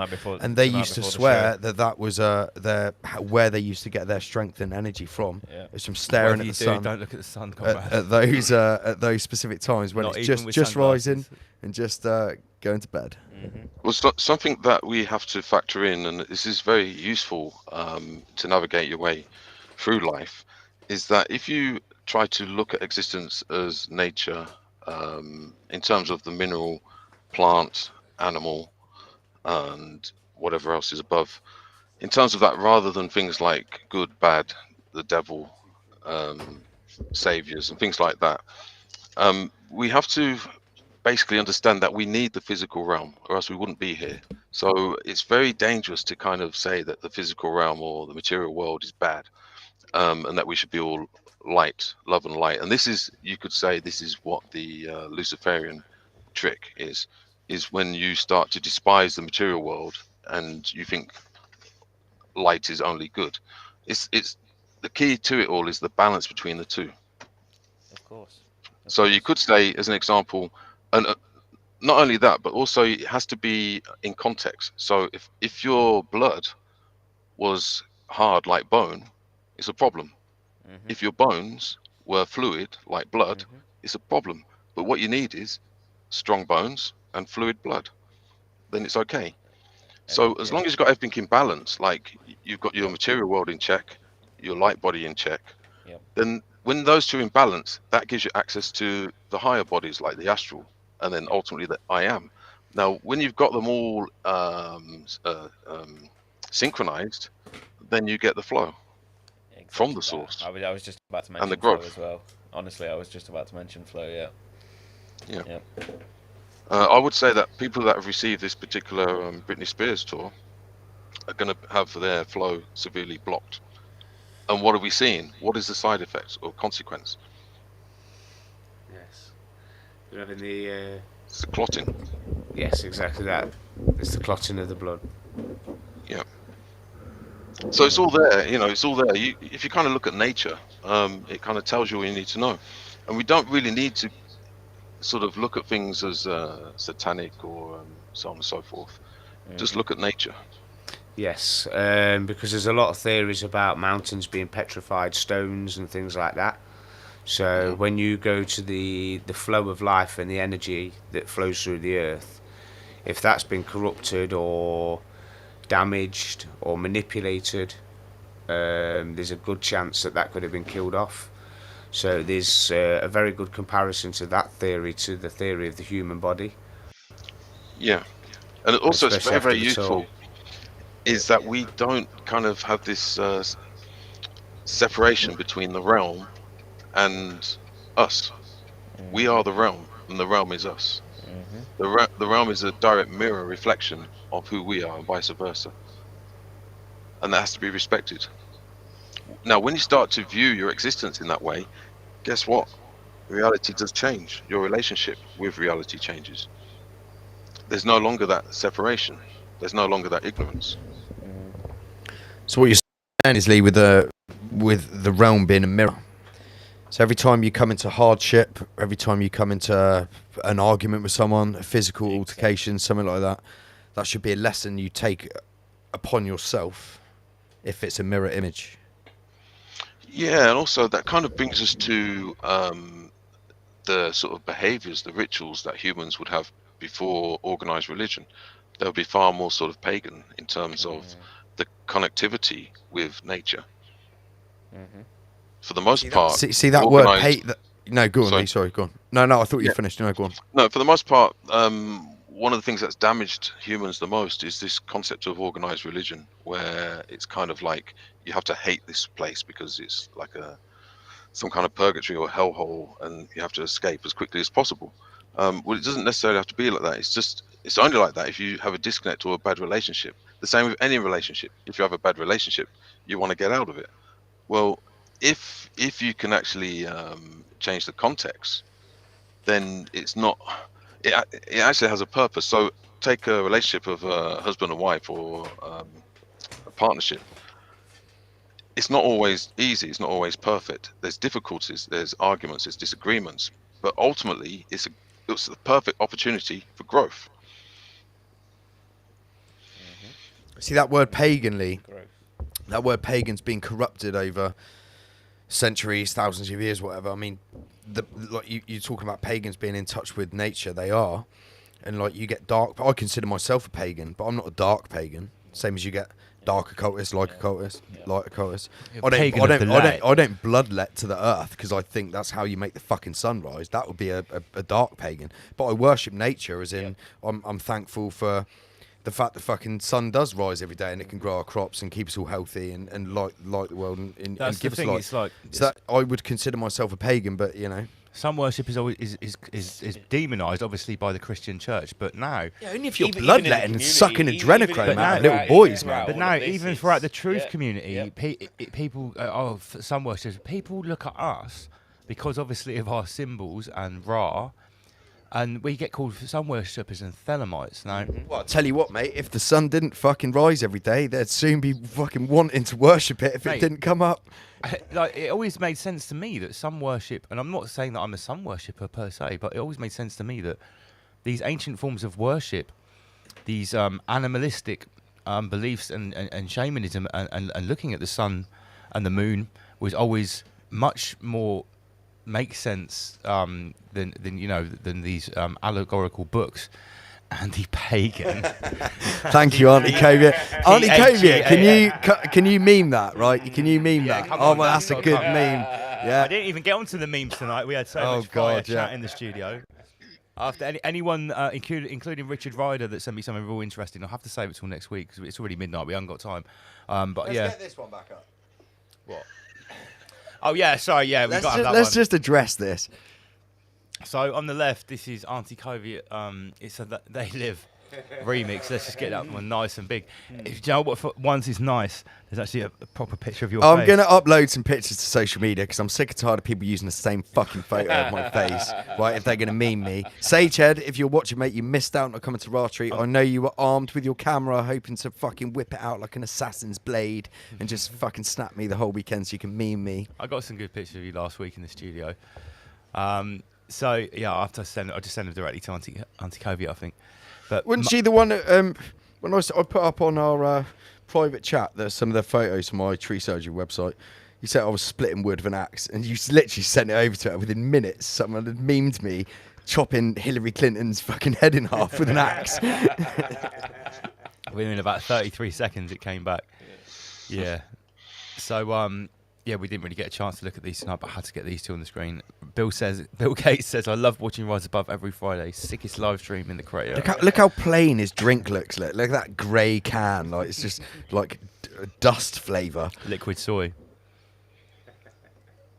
Nano soy. So it is midnight now. Juice. Yeah, it is midnight. Master Lee, do you want to have any closing words? Final thoughts. Final thoughts. Well, I think with or without technology, we have to be able to walk into the future without fear.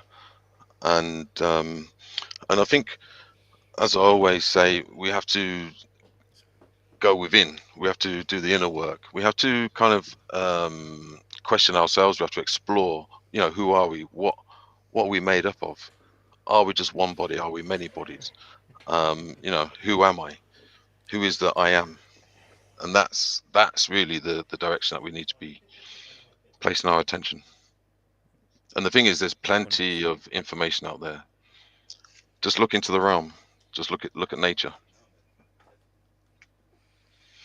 Every day. Look into the realm. Gosh. Just a little pause before the gosh there, I think.